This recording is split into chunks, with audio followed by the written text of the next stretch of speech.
దేవుని పరిశుద్ధ నామానికి మహిమ కలుగును గాక. కూడి వచ్చిన ఆత్మపూర్లైన దేవుని సేవకులకు నా ప్రత్యేక వందనాలు తెలియజేస్తున్నాను. వాస్తవానికి ఇక్కడ సేవకుల కంటే చాలా చిన్నోడు నేను. కనీసం మీ సేవ పరిచర్య ప్రారంభించి మీరు జరిగించిన పరిచర్య అంత వయసు ఉండదేమో నాకు కదా. అయ్యగారు ఉన్నారు, ఈ అయ్యగారు ఉన్నారు, సహోదరుడు కొత్త పాట కట్టి పాడారు. ఆఖరికి రాజుగారి గది మీద కూడా చిన్నోడినే నేను. మరి నేను చెప్తే మీకు ఎక్కుతుందా? నేను చెప్తే మీకు అర్థమవుతుందా? అర్థమయ్యేలా బోధించడానికి ప్రయత్నం చేస్తాను. నేను కూడా వయసు చిన్నది కానీ సేవలోకి వచ్చి చాలా కాలం అయిపోయింది. ఇంచుమించు 20 సంవత్సరాల పైనే సేవ పరిచర్లో నేను ముందుకు వెళ్తున్నాను. కేవలం తృణమార్తునండి. కనీసం వ్యక్తుల ముందు నిలబడి మాట్లాడటానికి కూడా సిగ్గుపడేవాడిని, దాక్కునేవాడిని. కానీ ఈరోజు ఇంతమంది దైవ సేవకుల ముందు, ఇంతమంది ఆత్మీయ తల్లుల ముందు, సహోదరుల ముందు, సేవకుల ముందు మాట్లాడడానికి కేవలం ఆయన కృపే. ఇందులో నా శక్తి కానీ, నా ప్రభావం కానీ, నా బలం కానీ, నా జ్ఞానం కానీ, నా కులం కానీ, నాకున్న ఏ అర్హత, లోకం ఏదైతే అర్హత అనుకుంటుందో అవేవి కూడా కాదండి. కేవలం దేవుని ఉచితమైన కృప. మీకు మాట్లాడడానికి దేవుడు నాకు అవకాశం ఇచ్చారు. నా అనుభవాల్లో నుంచి దేవుని వాక్యాన్ని జోడిస్తూ కొన్ని విషయాలు మీతో పంచుకోవడానికి ప్రయత్నం చేస్తాను. సేవకుల సదస్సు అని పాస్టర్ రాజు గారు చెప్పారు. సహోదరులు, సేవకులకు సంబంధించి నేను మెసేజ్ ఇవ్వాలి. సంఘ విశ్వాసాలు కూడా ఉన్నారు కాబట్టి కొద్దిగా జాగ్రత్తగా ఓపికతో వినండి. గొట్టాలు కూడా తీయించేసాను, ఎందుకంటే గమ్మని మనం ఖండించుకోవాల్సిన పరిస్థితులు కూడా ఉన్నాయి. విశ్వాసాలను అయితే దంచేస్తాం స్టేజ్లకి. మనల్ని కూడా మనం ఛేదించుకోవాలి, కొన్ని కట్ చేసుకోవాలి, కొన్ని వదులుకోవాలి. కాబట్టి అందు గురించి నేను బాకాలు తీసేమన్నాను. అంటే వీళ్ళు పాస్టర్లు ఎలా ఉన్నారంటే అంటారు. ఎందుకంటే ఇలా మారరు, కానీ ముందు వంక దొరికితే మాత్రం డొంకెత్తుకు లాగేస్తారు. సరేనా? సేవకుడు అని అనగానే అన్ని రకాలుగా కూడా అవమానాలు ఉన్నాయి, అన్ని రకాలుగా కూడా తక్కువ చేసి మాట్లాడే పరిస్థితులు ఉన్నాయి. కొన్ని సందర్భాల్లో నేను దేవుని సేవకుణ్ణి, సేవ చేస్తున్నాను అని చెప్పుకోవడానికి కూడా సిగ్గుపడతాను. నన్ను అడుగుతుంటారు చాలామంది, మీరేం చేస్తారండి అని. ఎక్కడండి మీది అని. సేవకుణ్ణి, నేను సేవ చేస్తున్నాను అని అంటానికి కూడా భయం వేస్తుంది. కారణం ఏంటంటే కొంతమంది వాక్యం రాకుండానే, దేవుడు అంటే ఏంటి తెలియకుండానే, వాక్యం పైన అవగాహన లేకుండానే, క్షమించాలి, బ్రతుకు తెరువు కోసం సేవలకు వచ్చేసినటువంటి వాళ్ళు వంటి సేవకులకి విలువ లేకపోయింది. సేవకుడు అంటే చాలా తక్కువ చేసి మాట్లాడే పరిస్థితి. మీకేంటి, మీకు ఫుల్గా వచ్చేస్తుంది, మీకేంటి అడగంగానే అడిగిందాళ్ళు వచ్చి కాళ్ళ దగ్గర పడుతుంది, మీకేంటి బోల్డంత మంది ఆడవాళ్ళు, చాలా అసభ్యకరమైనటువంటి మాటలు వింటున్నాం. అందు గురించి ఇలాంటి పరిస్థితులకు భయం పడుతుంది అనమాట మేము సేవకులం అని చెప్పుకోవడానికి. కానీ బైబిల్ సృష్టికర్త అయినటువంటి దేవుడు ఆ గ్రంథంలో సేవకులకి ఇచ్చినటువంటి విలువ అంత ఇంత కాదండి. ఒక సేవకుడు విశ్వాసాలకు వాక్యం చెబుతూ అన్నాడంట. నేను రాసుకున్నాను ఆయన చెప్పింది. ఆయన ప్రసంగం చేస్తూ ఒక మాట అన్నాడు సంఘాన్ని. ఇప్పుడే కనుక సంఘంలో బాప్తిసం పొంది కూడా పాపం చేస్తున్న వాళ్ళందరినీ సంఘం నుండి వెలేస్తే సంఘానికి ఒక్క విశ్వాసం మిగులుతుంది అని ప్రసంగం చేస్తున్నాడంట. ఈలోపు ఒక సహోదరు లేచి ఆమందంట, అలా అనుకుంటే 100 సంఘాలకి ఒక పాస్టర్ కూడా మిగలదంట. అర్థమేంటి? కనీసం మేము ఒక్కరనే వెళ్తాం పరలోకం, ఏంటి ఒక్క సంఘానికి. మీరు 100 సంఘాలు కలిపితే ఒక్క సేవకుడు కూడా పరలోకం వెళ్ళరందంట. కారణం ఏంటి? వారు అలా మాట్లాడడానికి వారి ఉద్దేశం ఏంటి? ఎవరు అవకాశం ఇచ్చారు? ఎవరిని బట్టి పరిస్థితులు ఎదుర్కోవాల్సి వస్తుంది? సేవకుడు అని చెప్పుకోవడానికి కూడా భయపడేంత పరిస్థితి మనకి ఎందుకు వచ్చింది? ఇవన్నీ కూడా మనం ఆలోచిద్దాం, లేఖనాల వెలుగులో ఆలోచిద్దాం. నా సొంత జ్ఞానం నేనేం చెప్పను, పూర్తిగా వాక్యం మీద ఆధారపడి చెప్పడానికి ప్రయత్నం చేస్తాను. ఏదైనా తప్పు చెప్తే మాత్రం సరిచేయండి, మాట్లాడుతున్నప్పుడు కాదు, ప్రసంగం అయిపోయిన తర్వాత రికార్డ్ అవుతుంది కదా. అందుకు బైబిల్లో సేవకుడు అంటే దేవుని దగ్గర పనిచేసేవాడు అని అంటే దేవుడు ఎంతగా వాళ్ళని ఉద్దేశించి మాట్లాడాడంటే ఆకాశంలో విమానం నడుపుతున్న పైలట్తో సమానంగా చూశాడు ఆయన. సముద్రంలో ఓడ నడుపుతున్న నావికుడితో సమానంగా చూశాడు. దేశ క్షేమం కొరకు తమ ప్రాణాలను కూడా లెక్క చేయకుండా దారిపోయటానికి రాత్రనక పగలనక నిద్రలు మాని దేశం బార్డర్ చుట్టూ గస్తీ కాస్తున్నటువంటి సైనికుడితో పోల్చాడు ఆయన. ఒక సైనికుడు చచ్చిపోతే మరల ఇంకొక సైనికుడు తయారవడానికి చాలా కష్టం. ఒక పైలట్ చనిపోతే ఆ పైలట్ తయారవడానికి ఇంచుమించు 5 సంవత్సరాలు పడుతుందంట, 10 ఏళ్ళు కూడా పట్టొచ్చంట. ఒక నావికుడు చనిపోతే ఆ నావికుడు తర్పిది పొందడానికి కూడా 5 సంవత్సరాల పైన పడుతుందంట. అంతకంటే ఎక్కువ సేవకుడు కనుక చనిపోతే ఒక సంఘానికి అంతకంటే కష్టం అంట. అంటే దేవుడు సేవకుడిని అంతగా చూశాడు. కానీ లోకం, సంఘంలో ఉన్న విశ్వాసులు గుర్తించట్లేదు. కారణం ఏంటంటే తప్పు వారిది కాదు, తప్పు మనలో కూడా ఉంది. అంటే మనకిచ్చిన ఆ విలువ మనం గుర్తించకపోతే, దేవుడు మనకిచ్చిన ఆ పరపతి, ఆ హోదా, ఆ హుందాతనాన్ని మనం కొనసాగించుకోకపోతే ఎప్పుడు కూడా విశ్వాసుల ముందు తలదించుకోవాల్సిన పరిస్థితి ఏర్పడుతుంది. సేవకుడు అంటే మనం అనుకుంటాం, సేవకుడు అంటే విశ్వాసం లేచి నుంచోవాలి అని కోరుకుంటాం. అది ఎప్పుడు దొరికిద్ది? అది ఎప్పుడు దొరికిద్ది? మనకి ఆ గౌరవం మనకి ఎప్పుడు లభిస్తుంది? వారు కోరినట్లుగా మనం ఉన్నప్పుడు. ఒక్కొక్కసారి లేచి నిలబడినా కూడా మనసులో మన మీద చెడు భావం కూడా ఉండొచ్చు. వాళ్ళకి ఈయన ఆధిక్యతలు కోరుకుంటాడు, లేచి నిలబడిపోతే కోపం వచ్చేస్తుంది అని భయపడి లేవటం కాదు, గౌరవంతో లేచి నిలబడే స్థితి మనం సంపాదించుకోవాలి.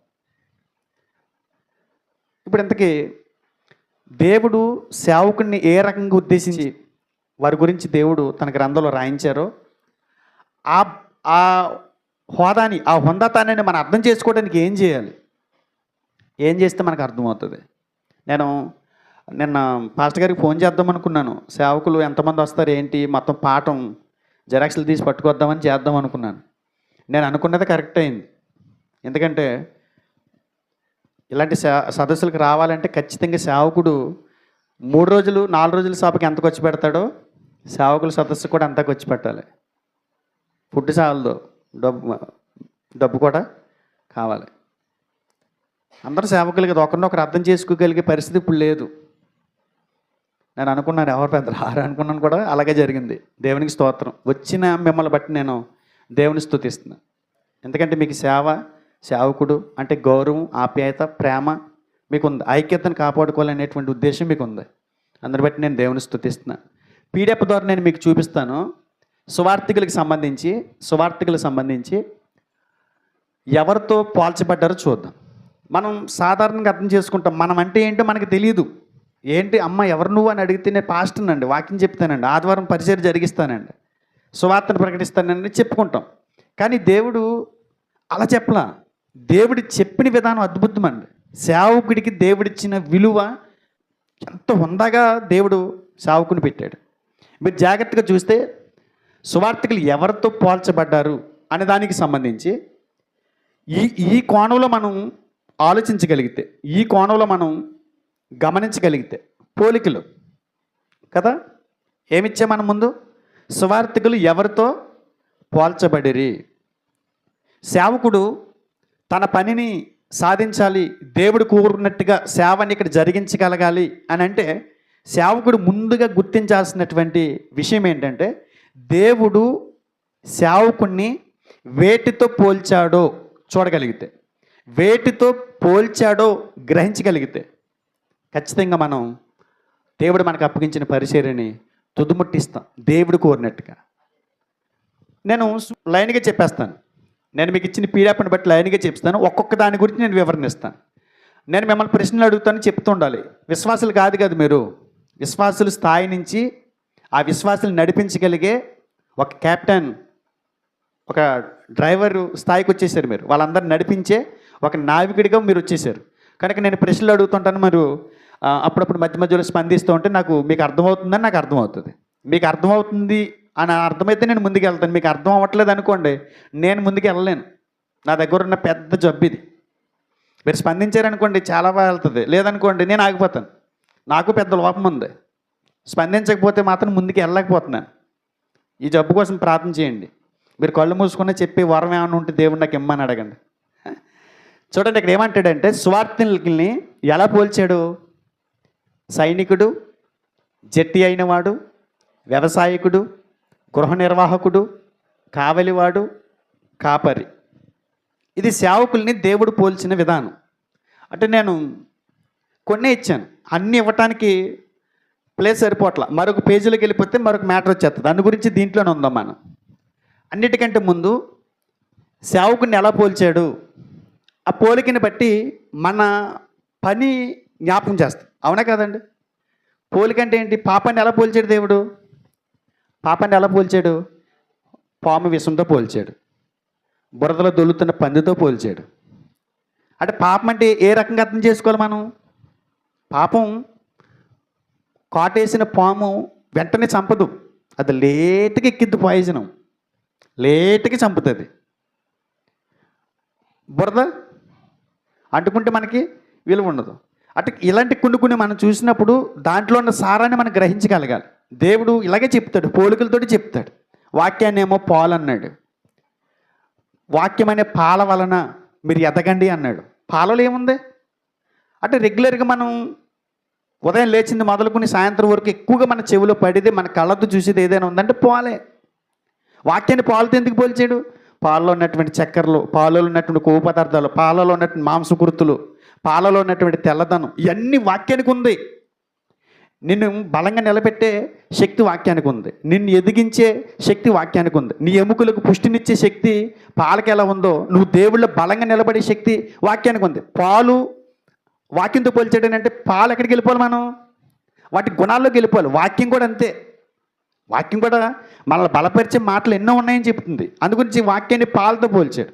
అలాగే సేవకుని కూడా కొంతమంది వ్యక్తులతో పోల్చినప్పుడు ఆ వ్యక్తులు బయట ఏం చేస్తారో చూడగలిగితే, వాళ్ళ పనిని మనం గుర్తించగలిగితే, సేవకుడు కూడా అలాంటి పనే చేయాలి, అలా నడవగలగాలి, అలా చేయగలగాలి అనే ఒక ఆలోచన మనకి రావాలి.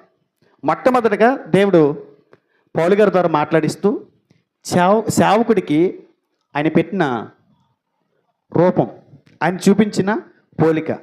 తిమోతికి రాసిన రెండో పత్రిక, తిమోతికి రాసిన రెండో పత్రిక రెండో అధ్యాయము మొదటి వచనం కానీ చూద్దాం. తిమోతికి రాసిన రెండో పత్రిక రెండో అధ్యాయము మొదటి వచనం. నా కుమారుడా, క్రీస్తు యేసునందున్న కృపచేత బలవంతుడు కమ్ము, క్రీస్తు యేసునందున్న కృపచేత బలవంతుడు కమ్ము. నీవు అనేక సాక్షులు ఎదుట నా వలన వినిన సంగతులను ఇతరులకు బోధించుటకు సామర్థ్యము గల నమ్మకమైన మనుషులకు అప్పగింపుము. ఏమండాలంటే వాక్యం చెప్పేవాడికి, వాక్యం చెప్పే సేవకుడికి ఏమండాలి? సామర్థ్యం ఉండాలంట. మనుషులకి వాక్యం చెప్పే సేవకుడికి ఏముండాలి? సామర్థ్యం ఉండాలి. ఇతరులకు బోధించడానికి కావాల్సినటువంటి సామర్థ్యం ఉండాలి. వాళ్ళు నమ్మకమైన మనుషులే ఉండాలి. నమ్మకమైన మనుషులకి, సామర్థ్యం కలిగినటువంటి వారికి నా చేత విన్న మాటలు వాళ్ళకి అప్పచెప్పు. బోధించడానికి, ఇతరులకు బోధించడానికి ఈరోజు క్వాలిఫికేషన్ అక్కర్లేదు అంటున్నారు. ఏంటంట? స్టేజ్ మీద నిలబడితే పరిశుద్ధాత్ముడు పరకాయ ప్రవేశం చేసేస్తాడంట, పరిశుద్ధాత్ముడు వీళ్ళని నడిపించేస్తాడంట. అంటే నువ్వేం చేయవు, ఇక్కడ నుంచి మాట్లాడతావు అంతే. ఎలా మాట్లాడేస్తావు? నేర్చుకోకుండా ఎలా చెప్తావు? అదవుతుందండి. పరకాయ ప్రవేశం చేయడు. నువ్వు నేర్చుకున్న దాన్ని బట్టి ఇప్పుడు సేవకులు సదస్సు పెట్టారు, సాయంత్రం ఏమో విశ్వాసాలందరూ మీటింగ్ ఉంటుంది నాకు. ఇప్పుడు సేవకులకు మాట్లాడాల్సినటువంటి మాటలు దేవుడు గ్రంథంలో రాయించాడు. వాటిని చదవకుండా నేను మీకు ఎలా చెప్తాను? ఇప్పుడు అది చదువుకున్న నేను ఇక్కడ నిలబడినప్పుడు, ఒకసారి ఆపండి, ఇక్కడ నేను నిలబడినప్పుడు మీతో మాట్లాడడానికి పరిశుద్ధాత్ముడు జ్ఞాపకం చేస్తాడు. నాకు నేను చదవకుండా ఎలా జ్ఞాపకం చేస్తాడు? ఆ మాట ఎక్కడుందో నాకెలా తెలుస్తుంది? నాకు తెలియదు కదా. నేను చదువున్నాను అనుకోండి, పరిశుద్ధాత్మ దేవుడు నేను ఈ వేదిక మీద నిలబడినప్పుడు ఈ సేవకులతో ఇది మాట్లాడు, నువ్వు నేర్చుకున్నావు కదా, ఇది మాట్లాడు అని చెప్తాడు. నువ్వు నేర్చుకోకుండా ఆయన వచ్చి మాట్లాడేస్తాడా? అలా అనుకుంటే ఈ పరిశుద్ధ గ్రంథంతో పని లేదు. ఎందుకంటే ఆయన కొత్త విషయాలని మాట్లాడతాడు, కొత్త విషయాలని మేము బోధిస్తామంటారు. అందు గురించి ఆయన అంటాడు, నా వలన వినిన సంగతులను ఇతరులకు బోధించడానికి సామర్థ్యం కలిగినటువంటి నమ్మకమైన మనుషులకి పని అప్పచెప్పు. ఎందుకంటే నమ్మకం లేదనుకో పనిలోంచి త్వరగా తొలగిపోతాడు. నమ్మకం లేనోడు పని సరిగ్గా చేయడు. సామర్థ్యం లేనోడు ఆ పనిని జరిగించలేడు. అందుగురించే బాధ చేయడానికి ఏముండాలి? నమ్మకమైన మనుషుడే ఉండాలి, సామర్థ్యం కలిగినోడై ఉండాలి. కానీ క్రైస్తవ సమాజం ఈ రెండు అక్కర్లేదు అనుకుంది. అందుగురించే సంఘం కుంటుపడిపోయింది, సంఘం బలహీనపడిపోయింది. ఆత్మల్ని సంపాదించలేకపోతున్నాం, ఆత్మలు దేవునికి పట్టివ్వలేకపోతున్నాం. కనుక సేవకుడిగా మనం గుర్తించాల్సింది నమ్మకమైన మనుషుడు కావాలి, సామర్థ్యం కలిగిన వాడు కావాలి. నమ్మకం సామర్థ్యం లేవనుకోండి, ఇప్పుడు మనం అనుకుంటున్నాం చూసారా, ఆ మొదటి ముగ్గురు మనకు దొరకరు.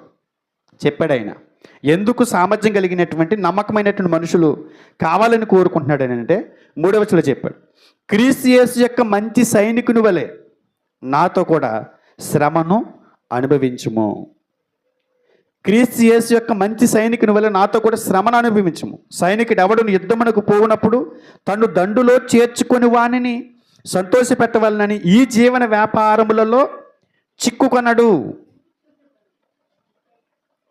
3-4 వచనాలు ఏం చెప్తున్నాడు? ఇలా చూడండి, వాళ్ళ పనాలు చేసుకుంటారండి, మీరు ఇలా చూడండి. 2-3 వచనాల్లో సేవకుని ఎలా పోలుస్తున్నాడు? సైనికుడు. సేవకుని సైనికుడితో పోలుస్తున్నాడు పౌలు గారు. 4వ వచనం చూద్దాం మళ్ళీ. సైనికుడు ఎవడను యుద్ధమునకు పోవునప్పుడు తన్ను దండులో చేర్చుకునేవానని సంతోషపెట్టవాలని ఈ జీవన వ్యాపారంలో చిక్కుకోడు. మరియు జట్టి అయిన వాడు పోరాడినప్పుడు నియమ ప్రకారం పోరాడుకుంటే వానికి కిరీటము దొరకదు. జట్టి అయిన వాడు అంటే క్రీడాకారుడు. జట్టి అంటే ఎవరు? ఆటలాడేవాడు. క్రీడాకారుడు ఎవరు? క్రికెటర్ అవ్వచ్చు, వాలీబాల్ ప్లేయర్ అవ్వచ్చు, పరుగు పందుల్లో పరిగెత్తివాడు అవ్వచ్చు, ఇంకేమన్నా క్రీడలు చాలా ఉన్నాయి కదా, పేరున్న క్రీడలు, కబడ్డీ, ఈ ఆటలన్నీ కూడా క్రీడల కిందకు వస్తాయి. అంతర్జాతీయ క్రీడలు ఇవి. ప్రపంచవ్యాప్తంగా క్రీడలు ఆడతారు, ప్రతి ఒక్కరు ఆడతారు. అంటే సేవకుణ్ణి ఎవరి దగ్గర తీసుకొచ్చాడు? సైనికుడి దగ్గర నుంచి ఒక ఆటగాడి దగ్గరికి తీసుకొచ్చాడు. జట్టి అయిన వాడంటే ఆటగాడు, క్రీడాకారుడు. మళ్ళీ అక్కడి నుంచి అక్కడికి తీసుకొచ్చేసాడు. చూడండి 6వ వచనం, పాటుపడిన వ్యవసాయకుడే మొదట పొలములో పాలు పుచ్చుకొనవలసిన వాడు. ఎక్కడ తీసుకొచ్చాడండి? వ్యవసాయకుడు. చూడండి, దేవుడు సేవకుని ఎలా పోలుస్తున్నాడు?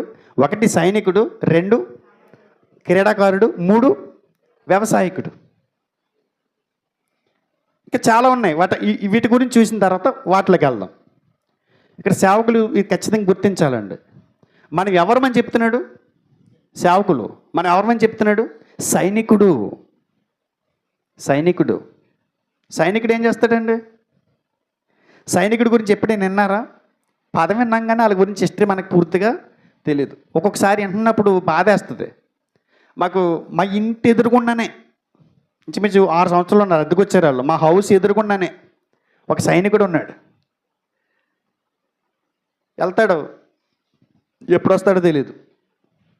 వెళ్ళేటప్పుడు బాగానే వెళ్తాడు, వచ్చేటప్పుడు ఎప్పుడు వస్తాడో తెలీదు. భార్య వెళ్ళేటప్పుడు పిల్లలు వాళ్ళ ఏడుపు, వాళ్ళ రోదనలు చూస్తుంటే చాలా బాధేస్తుంది. వాళ్ళ భయం ఏంటంటే వెళ్ళిన తర్వాత అక్కడ ఏం జరుగుద్దో, తిరిగి మరలా వస్తాడో రాడనే భయం వీళ్ళకుంటుంది. ఒక 10 మంది 20 మంది ఒక గ్రూప్ కింద పంపిస్తారంట వాళ్ళని. ఆ పంపించినప్పుడు అసలు ఎలా అంటే విష పురుగులు కూడా ఉంటాయంట, తేళ్ళు, పాములు. ఆ ప్రాంతాల్లోకి వెళ్తారు. ఒక్క దోమల చక్రం 10 మంది సైనికులు ఇంతంత ముక్కిరుసుకుంటారంట. నేను ఆయన అడిగాను, ఇంతంత ముక్కిరుసుకుని పట్టుకెళ్తారంట. అంటే పడుకోవటానికి కాదు, నిద్ర ఉండదండి అక్కడ. ఒక్కొక్క ఈగ ఇంతంత ఉంటుందంట. అది ఈగ వాళ్తేనే మనం ఏదో బరువు వాలినట్టు ఉంటుంది. నిద్రలేని రాత్రులు గడుపుతారంట వాళ్ళు.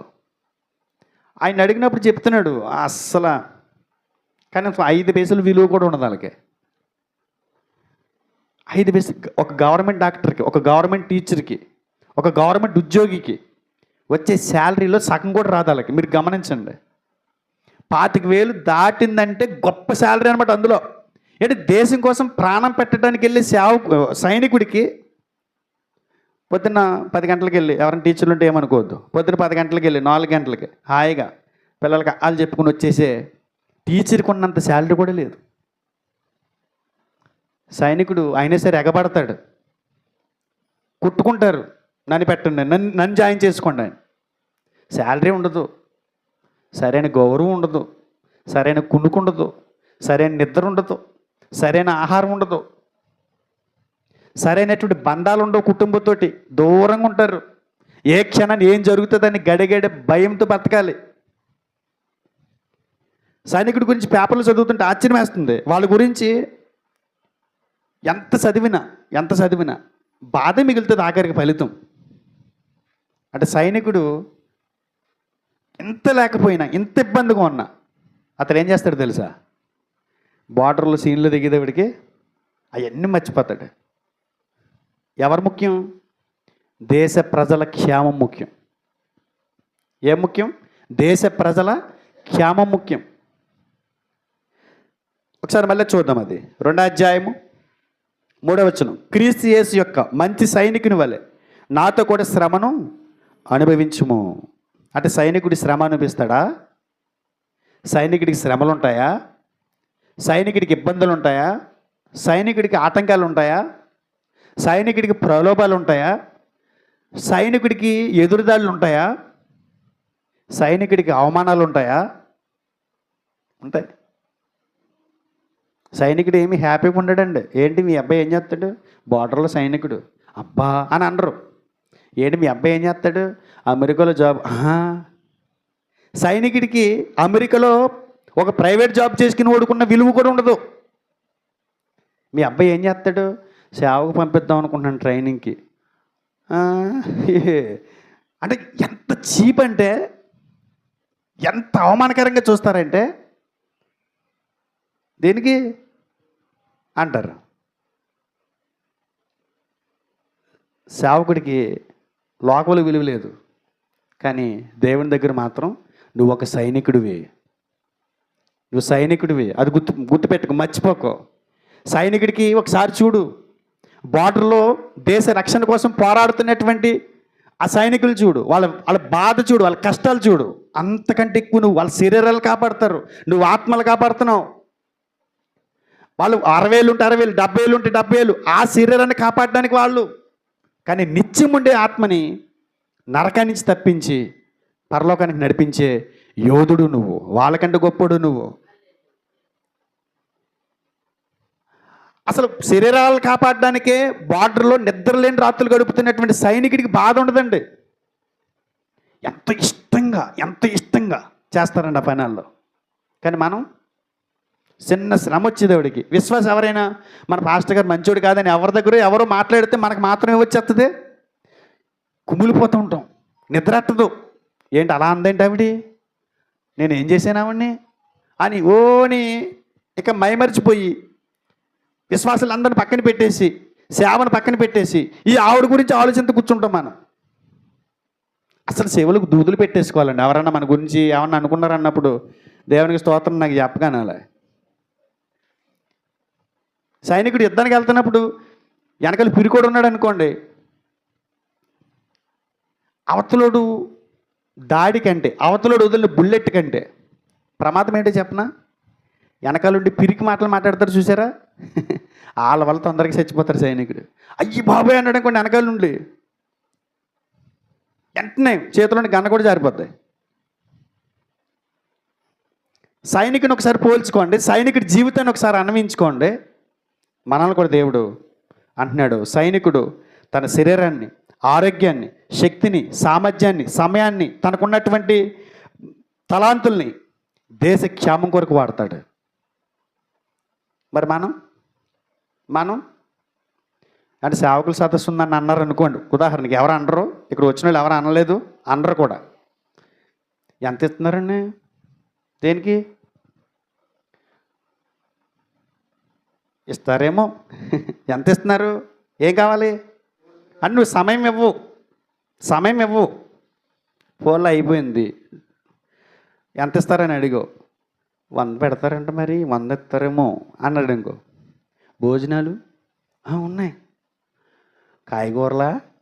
నాన్ వెజ్జా? నాన్ వెజ్జేనంట. నాన్ వెజ్జేనా? చికెనా మటనా? అంటే ఈ ఆస్తులన్నీ అమ్మేసుకోవాలి ప్రార్థన పెట్టిన ఆయన. అసలు అంటే మనం దేనికి తగ్గించుకోమిక. అపొస్తల కార్యములు 20 అధ్యాయము 23 వచనం. బంధకములను శ్రమలను నా కొరకు కాచుకుని ఉన్నవని పరిశుద్ధాత్మ ప్రతి పట్టణములోను నాకు సాక్ష్యం ఇచ్చుచున్నాడని తెలియను. అయితే దేవుని కృపాసువార్తను గురించి సాక్ష్యమిచ్చుట యందు నా పరుగును నేను ప్రభువైన యేసు వలన పొందిన పరిచర్యను తుదుముట్టింపవలనని నా ప్రాణమును నాకెంత మాత్రమును ప్రియమైనదిగా ఎంచుకొనట్లేదు. ఇప్పుడు ప్రాణం గురించే కదండి. ఒక డబ్బులు అడుగుతున్నాడంటే సేవకుడు ఏంటి? ప్రాణం గురించే కదా. ఆహారం అడుగుతున్నాడంటే ఏంటి? ప్రాణం గురించే కదా. రాజుగారు ఫస్ట్లో అడిగేవారు, అయ్యగారు ఏం వండించమంటారండి అని. నా దెబ్బకు మొత్తం మానేసాడు ఆయన కూడా తింటాం మానేసాడు. నాతో ట్రైనింగ్ అవుతున్నారు, సేవ చేస్తూ ట్రైనింగ్ అవుతూ కుర్రోళ్ళు ఉన్నారు, వాళ్ళు కూడా అసలు మొత్తం వాళ్ళు మానేశారు. ఒక ఆయన సాల్వేషన్ ఆయన పాస్టర్ గారు పిలిచాడు, అయ్యగారు నేను వచ్చిన ఆయన నలపెట్ట తెమ్మన్నాడండి, మీకు ఏ పెట్ట తెమ్మంటున్నారండి అన్నాడు. నేను అన్నాను, నాకు కాలీఫ్లవర్ అంటే చాలా ఇష్టం, మీరు ఏం చేస్తారో తెలీదు, నీట్గా ఫ్రై చేసి పెడితే కడుపు నిండగా తింటా. నువ్వు నల్లపెట్టేటావు అనుకో 3 రోజులు నేను రాను, ఎందుకంటే నాకు డైజెషన్ అవ్వదు. ముందు వచ్చిన ఆయన ఇలాగా అన్నాడంట, కాయ గూరలు ఎట్టండి అన్నాడంట. సర్లే పాపం ఎంత మంచి సేవకుడానికి కాయగూరలు వండేశారంట 4-5 రకాలు. ఇలా చూసి ఎర్రపడి చూసి ఏంటి ఆవిడే పెట్టి వండింది ఇక్కడ అన్నాడంట. మీరే కదంటే కాయగూరలు అన్నారంటే, నేను ఆ కాయగూరలు అనలేదు, గుండెకాయ, ఉలవకాయ, కందనకాయ, ఈ కాయలు చెప్పాను నేను. ఎంత ఇష్టమంటే వాళ్ళ ప్రాణం అంటే వాళ్ళకి. సైనికుడు ఆ ప్రాణాన్ని ఇష్టపడేవాడు బోర్డర్లకు వెళ్ళకూడదండి, ఎందుకంటే ఏ క్షణాన్ని చచ్చిపోతో తెలీదు. నిద్రలేని రాత్రులు గడపాలి. నాకు ఇక్కడైతే పడుకొని నన్ను ఇంత దూరం అనవసరం తీసుకొచ్చారు, నాకు ఇంటి దగ్గర అయితే మెత్తల పరుపు మీద పడుకుంటాను. ఇదా నువ్వు సేవకుడికి నీకు కావాల్సింది? ఇదా? ఏసీ ఉంటుందా? ఎవరన్నా వాక్యానికి పిలుస్తుంది ఇది. ఒక ఆయన ఈ రాసి వారు ఆర్టికల్స్ రాస్తాడు, ఆయన పెద్ద సేవకుడి పేరు ఎత్తట్లేదు నేను, ఎందుకంటే మీకు ఆయన మీద మంచి అభిప్రాయం ఉండి ఉంటుంది. రాష్ట్రమంతా తెలిసిన ఆయన, మొన్న చనిపోయారు ఆయన. ఆయన ఆర్టికల్ రాస్తూ మంత్లీ మ్యాగజైన్ ఉంటుంది కదా, దాని మీద రాస్తాడు ఏమనంటే, క్రైస్తవం అంటే ఏసీ భోగి కాదు జనరల్ భోగి అని రాశాడు. చాలా బాగా వివరణ ఇచ్చాడు. అబ్బా ఇలాంటి సేవకులు దొరికితే చాలరా బాబు అనుకున్నాను నేను. సరేలే పాలకొల్లు ఒక ఆయన పిలిచాడు వాక్యానికి 3 రోజులు. ఫోన్ చేశాడు ఆయన, ముందు ఇంత అవుతుందమ్మా అని చెప్పాడు. సరే మొత్తం ఈ సందర్శ చెప్తాం అన్నాడు. అన్న తర్వాత రూమ్ ఎక్కడ తీస్తున్నారు అన్నాడు. మాకు 5 స్టార్ హోటల్లో ఏముండవంటే అండి, మీరు చెప్పారు కదండి అన్నాడు. నాకు 5 స్టార్ హోటల్ ఉండాలి, నేను వచ్చేటప్పుడు ఏసీ కారు ఉండాలి, ట్రైన్ నుంచి దిగినప్పుడు ట్రైను ఏసీ భోగి ఉండాలి, లేకపోతే నేను రాలేనని చెప్పాడు. నా ఒంటికి పడదన్నాడు, నేను ఉండలేను అన్నాడు. మరి అక్కడ అలా రాశారు. నేను ఇక్కడ ఉండి ఇంత గొప్ప ప్రసంగం చేసి నేను అలా లేకపోతే దానివల్ల ప్రయోజనం ఏంటి? అంటే ప్రతి సేవకుడు ఏమనుకుంటున్నాడని అంటే, సేవలోకి వస్తే ఎలాంటి ఆధిక్యతలు ఉంటాయనుకుంటున్నాడు, ఎలాంటి స్పెషాలిటీస్ ఉంటాయనుకుంటున్నాడు, ఎలాంటి గొప్ప పేరు ప్రతిష్టలు, గొప్ప ఉన్నత స్థితి ఉంటుంది అనుకుంటున్నాడు. పౌలు గారు అంటాడు, నువ్వు సైనికుడివి. సైనికుడికి ఒక రకంగా మీరు చూడండి, సైనికుడికి ఉన్న గొప్పతనం వేరు. మనకింత క్షేమంగా ఉన్నామంటే సైనికుడు అని మీకు తెలీదు, కానీ సైనికుడు నిద్రలేని రాత్రులు గడుపుతే అక్కడ గస్తీ కాస్తున్నాడు. నువ్వు నేను శత్రు దేశాల నుంచి తప్పించబడుతున్నప్పుడు కష్టమంతా ఆల్దే, వాళ్ళ కంటికి కనబడరు. మనం కూడా అంతే, కంటికి కనబడవు, కానీ ఆత్మల గస్తీ కాస్తున్నాం. దేవుడు మనకిచ్చిన స్థానిక సంఘం కాస్తున్నాం. సైనికుడు అంటే అంత గొప్పవాడు, తన మొత్తం సమస్తాన్ని అతడు సమర్పించుకుంటాడు. అందుకే సైనికునితో పోల్చాడు. సైనికుడు అన్ని వదులుకుంటాడు దేశం కోసం, దేశ క్షేమం కొరకు. పౌలు గారు కూడా అంటున్నాడు, నా ఆత్మను నేను ఎంత మాత్రము ప్రియమైందిగా. అంటే ఆయన ప్రాణం ఆయనకి ఏంటి? పోతే పోతాం. ఏంటి? పోతే పోతాం. దోమలు ఇంత దోమలు ఉన్నాయి. రాత్రి మేము ముందు రోజు వెళ్ళాం కదా, అవునా అయితే నేను రాను. అంటే ఎంత ప్రాణం అంటే ఇతని ప్రాణానికి ఎంత ఇష్టం అంటే ఇతని ప్రాణం అంటే. ఇంక సావా? నువ్వు ఇంటికాడ దోమలు కుట్టవా? ఇక్కడ కుట్టి మామూలు దోమలు కుడతాయి ముందు వచ్చి కూర్చుంటే. ఇంటికాడ కూర్చుంటే దెంగీయడం కుడుతుంది, హాస్పిటల్ పడుంటాం. అర్థమవుతుందా? సైనికుడు ఇంతవరకు బాగానే ఉంది. ప్రలోభాలకు లొంగిపోతారు సైనికులు కూడా కొన్ని సందర్భాల్లో. అందుగురించే జీవన వ్యాపారంలో చిక్కుకోడు. వాళ్ళు ఇచ్చే శాలరీ అంతా 25,000 ఇస్తారు, 30,000 ఇస్తారు. అదే మనం టైప్ అయ్యేమనుకు శత్రు దేశాలతోటి లక్షలు కోట్లు వస్తాయి అని ప్రలోభాలకు కూడా లొంగిపోతారు. కాబట్టి భక్తుడు మాట్లాడుతున్నాడు పౌలు గారు, ఈ లోకంలో కుటుంబాన్ని సంతోషపెట్టుకోవడానికి జీవన వ్యాపారంలో చిక్కుకోడంట. సైనికులు సిగ్గుకుంటలేదా? సైనికులకు ప్రలోభాలు ఉండవనుకుంటున్నారా? ఉండవండి. సైనికులు ప్రలోభాలు ఉండవా? ఎక్కడేం జరుగుతుంది, ఎక్కడెక్కడికి వస్తే కాస్తున్నారని బార్డర్లో ఉన్న సైనికులకు ప్రలోభాలు ఉండవనుకుంటున్నారా? కొంతమంది దేశం కోసం నిలబడి దొరకరండి, అవకాశం ఇవ్వరండి, చచ్చిపోవడానికని ఇష్టపడతారు. కానీ కొంతమంది దొరికేస్తారు. ఈ పాస్టర్లు కూడా కొంతమంది దొరికేస్తారు. ఎవరికి దొరుకుతారు? ఏంటి ప్రలోభాలు?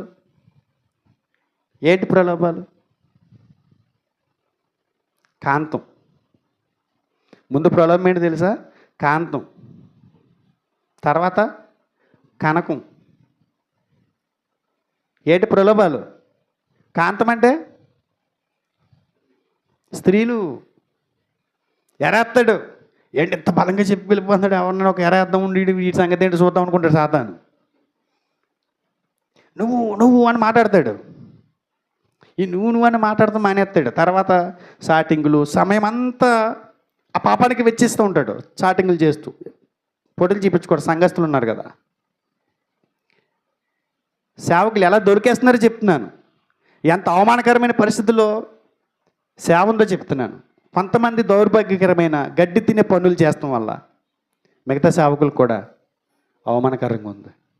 కొన్ని ఫోటోలు చూపిస్తాను. అంటే ఇక్కడ ఉన్న సేవకులు యథార్థం. ఈయన పాస్టర్ రాజుగారు చెప్పారు, మన దగ్గరికి వచ్చే ఏ సేవకుడైనా పర్ఫెక్ట్గా ఉన్న వాళ్ళు వస్తారు అని చెప్పాడు. ఇందాకే చెప్పారు ఆయన. అన్నారుగా, అందరూ మంచివాళ్ళండి మన దగ్గరికి వచ్చే సేవకులు అందరూ. నేను వాళ్ళకే ఇన్విటేషన్ ఇచ్చాను, రాకపోతే మనం ఏం చేయలేం, వచ్చిన వాళ్ళని బట్టి దేవునికి స్తోత్రం అన్నారు ఆయన. ఒకసారి కొన్ని ఫోటోలు చూపిస్తాను చూడండి మీకు. ఇది ఒక పాస్టర్ గారు అండి. ఈయన తాతయ్యను కాదు మావయ్యను.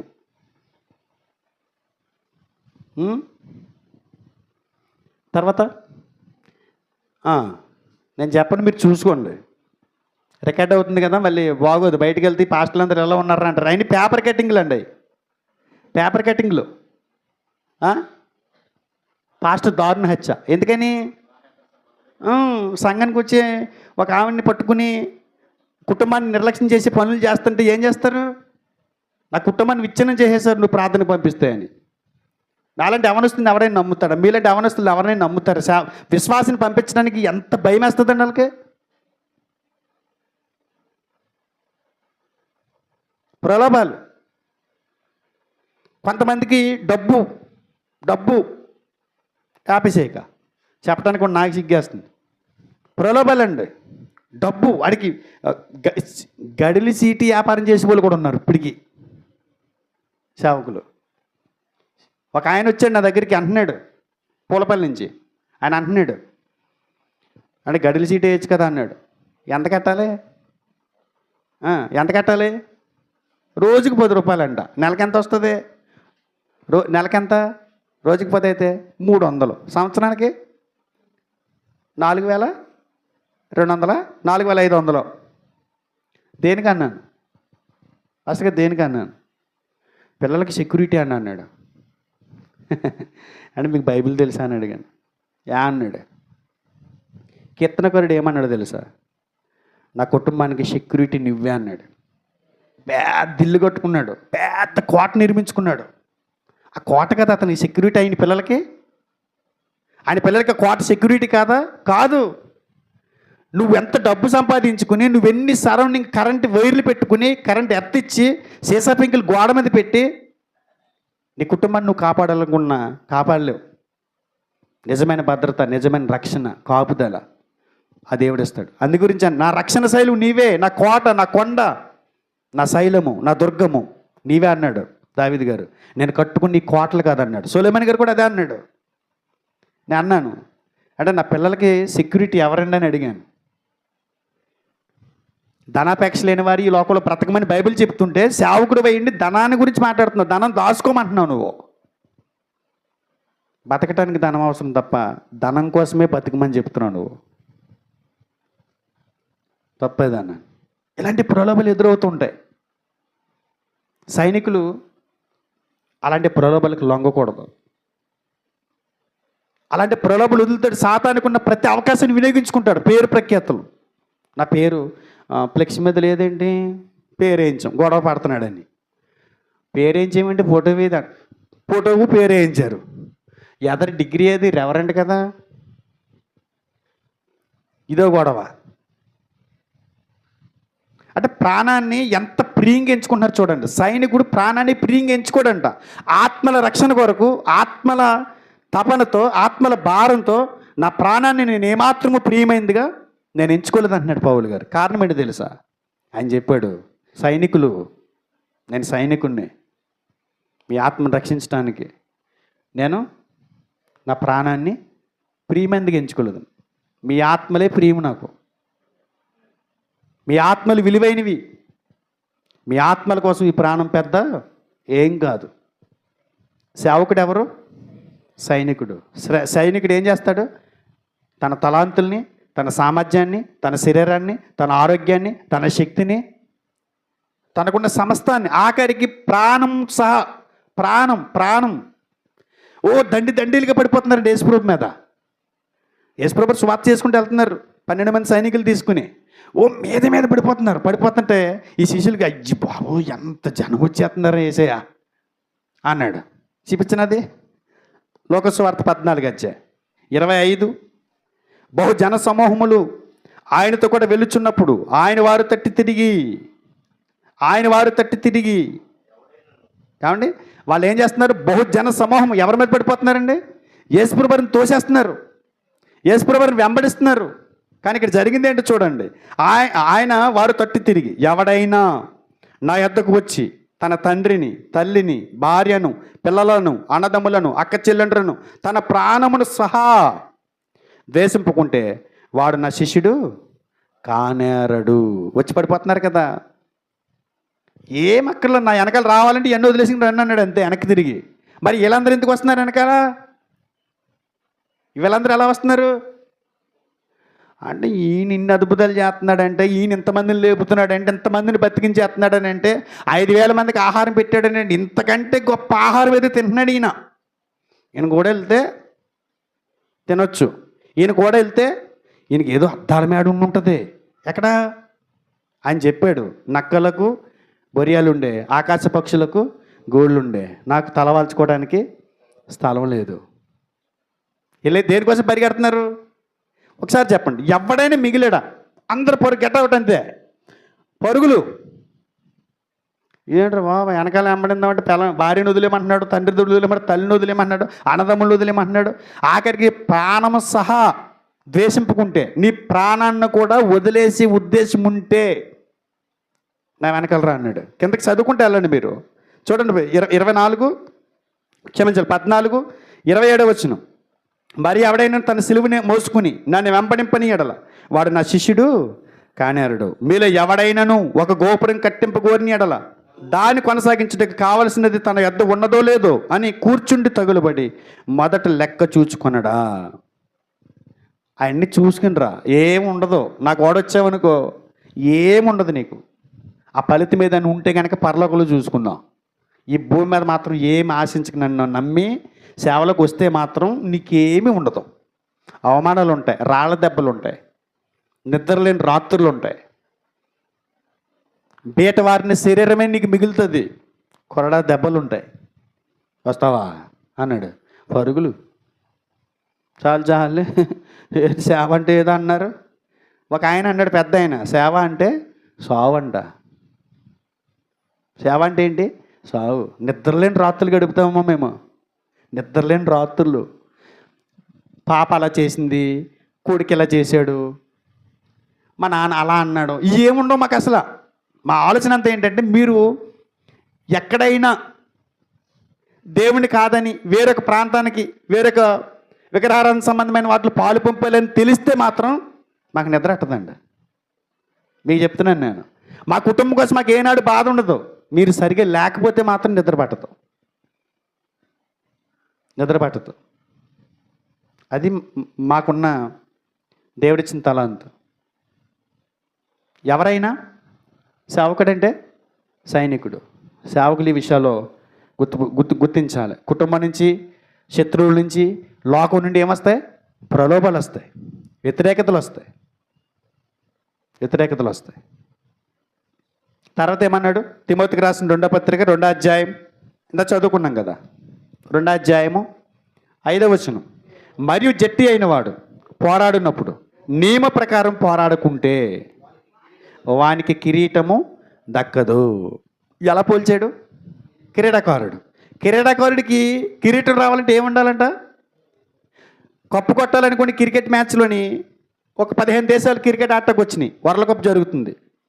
ఆ కప్పు కొట్టాలి దేశం తరపుని. ఆ కప్పు కొట్టాలంటే ఏం చేయాలి? నియమం ప్రకారం పోరాడాలంట. నియమం. క్రీడాకారుడికి నియమం ఏంటి చెప్పనా? క్రీడాకారుడు చక్కగా తనకిచ్చిన అవకాశాన్ని ఆ గ్రౌండ్లో వినియోగించుకోవాలని అంటే అతను చేయాల్సినటువంటి నియమం ఏంటో తెలుసా? క్రికెట్ బోర్డులు ఇదే ఉంటుందండి. క్రీడాకారుడు చేయాల్సినటువంటి ఒక లిస్ట్ ఇస్తారు వాళ్ళు. ఏంటి చెప్పనా? ఉదయం 4 గంటలు లేచి ప్రాక్టీస్కి వెళ్ళాలి. ఎక్కడికి వెళ్ళాలి? ప్రాక్టీస్కి. ప్రాక్టీస్ అంటే మీరు తమ్ముడు ప్రకాష్, క్రికెట్ మీద అవగాహన ఉందా నీకు? ఎక్కువగా వరల్డ్ కప్ కొట్టిన వాళ్ళు ఎవరు? ప్రపంచవ్యాప్తంగా ఒక కప్పు జరుగుతుందండి 5 ఏళ్ళకి ఒకసారి. ఎక్కువగా వరల్డ్ కప్ పట్టుకెళ్ళిన వాళ్ళు ఎవరు? ఆస్ట్రేలియా.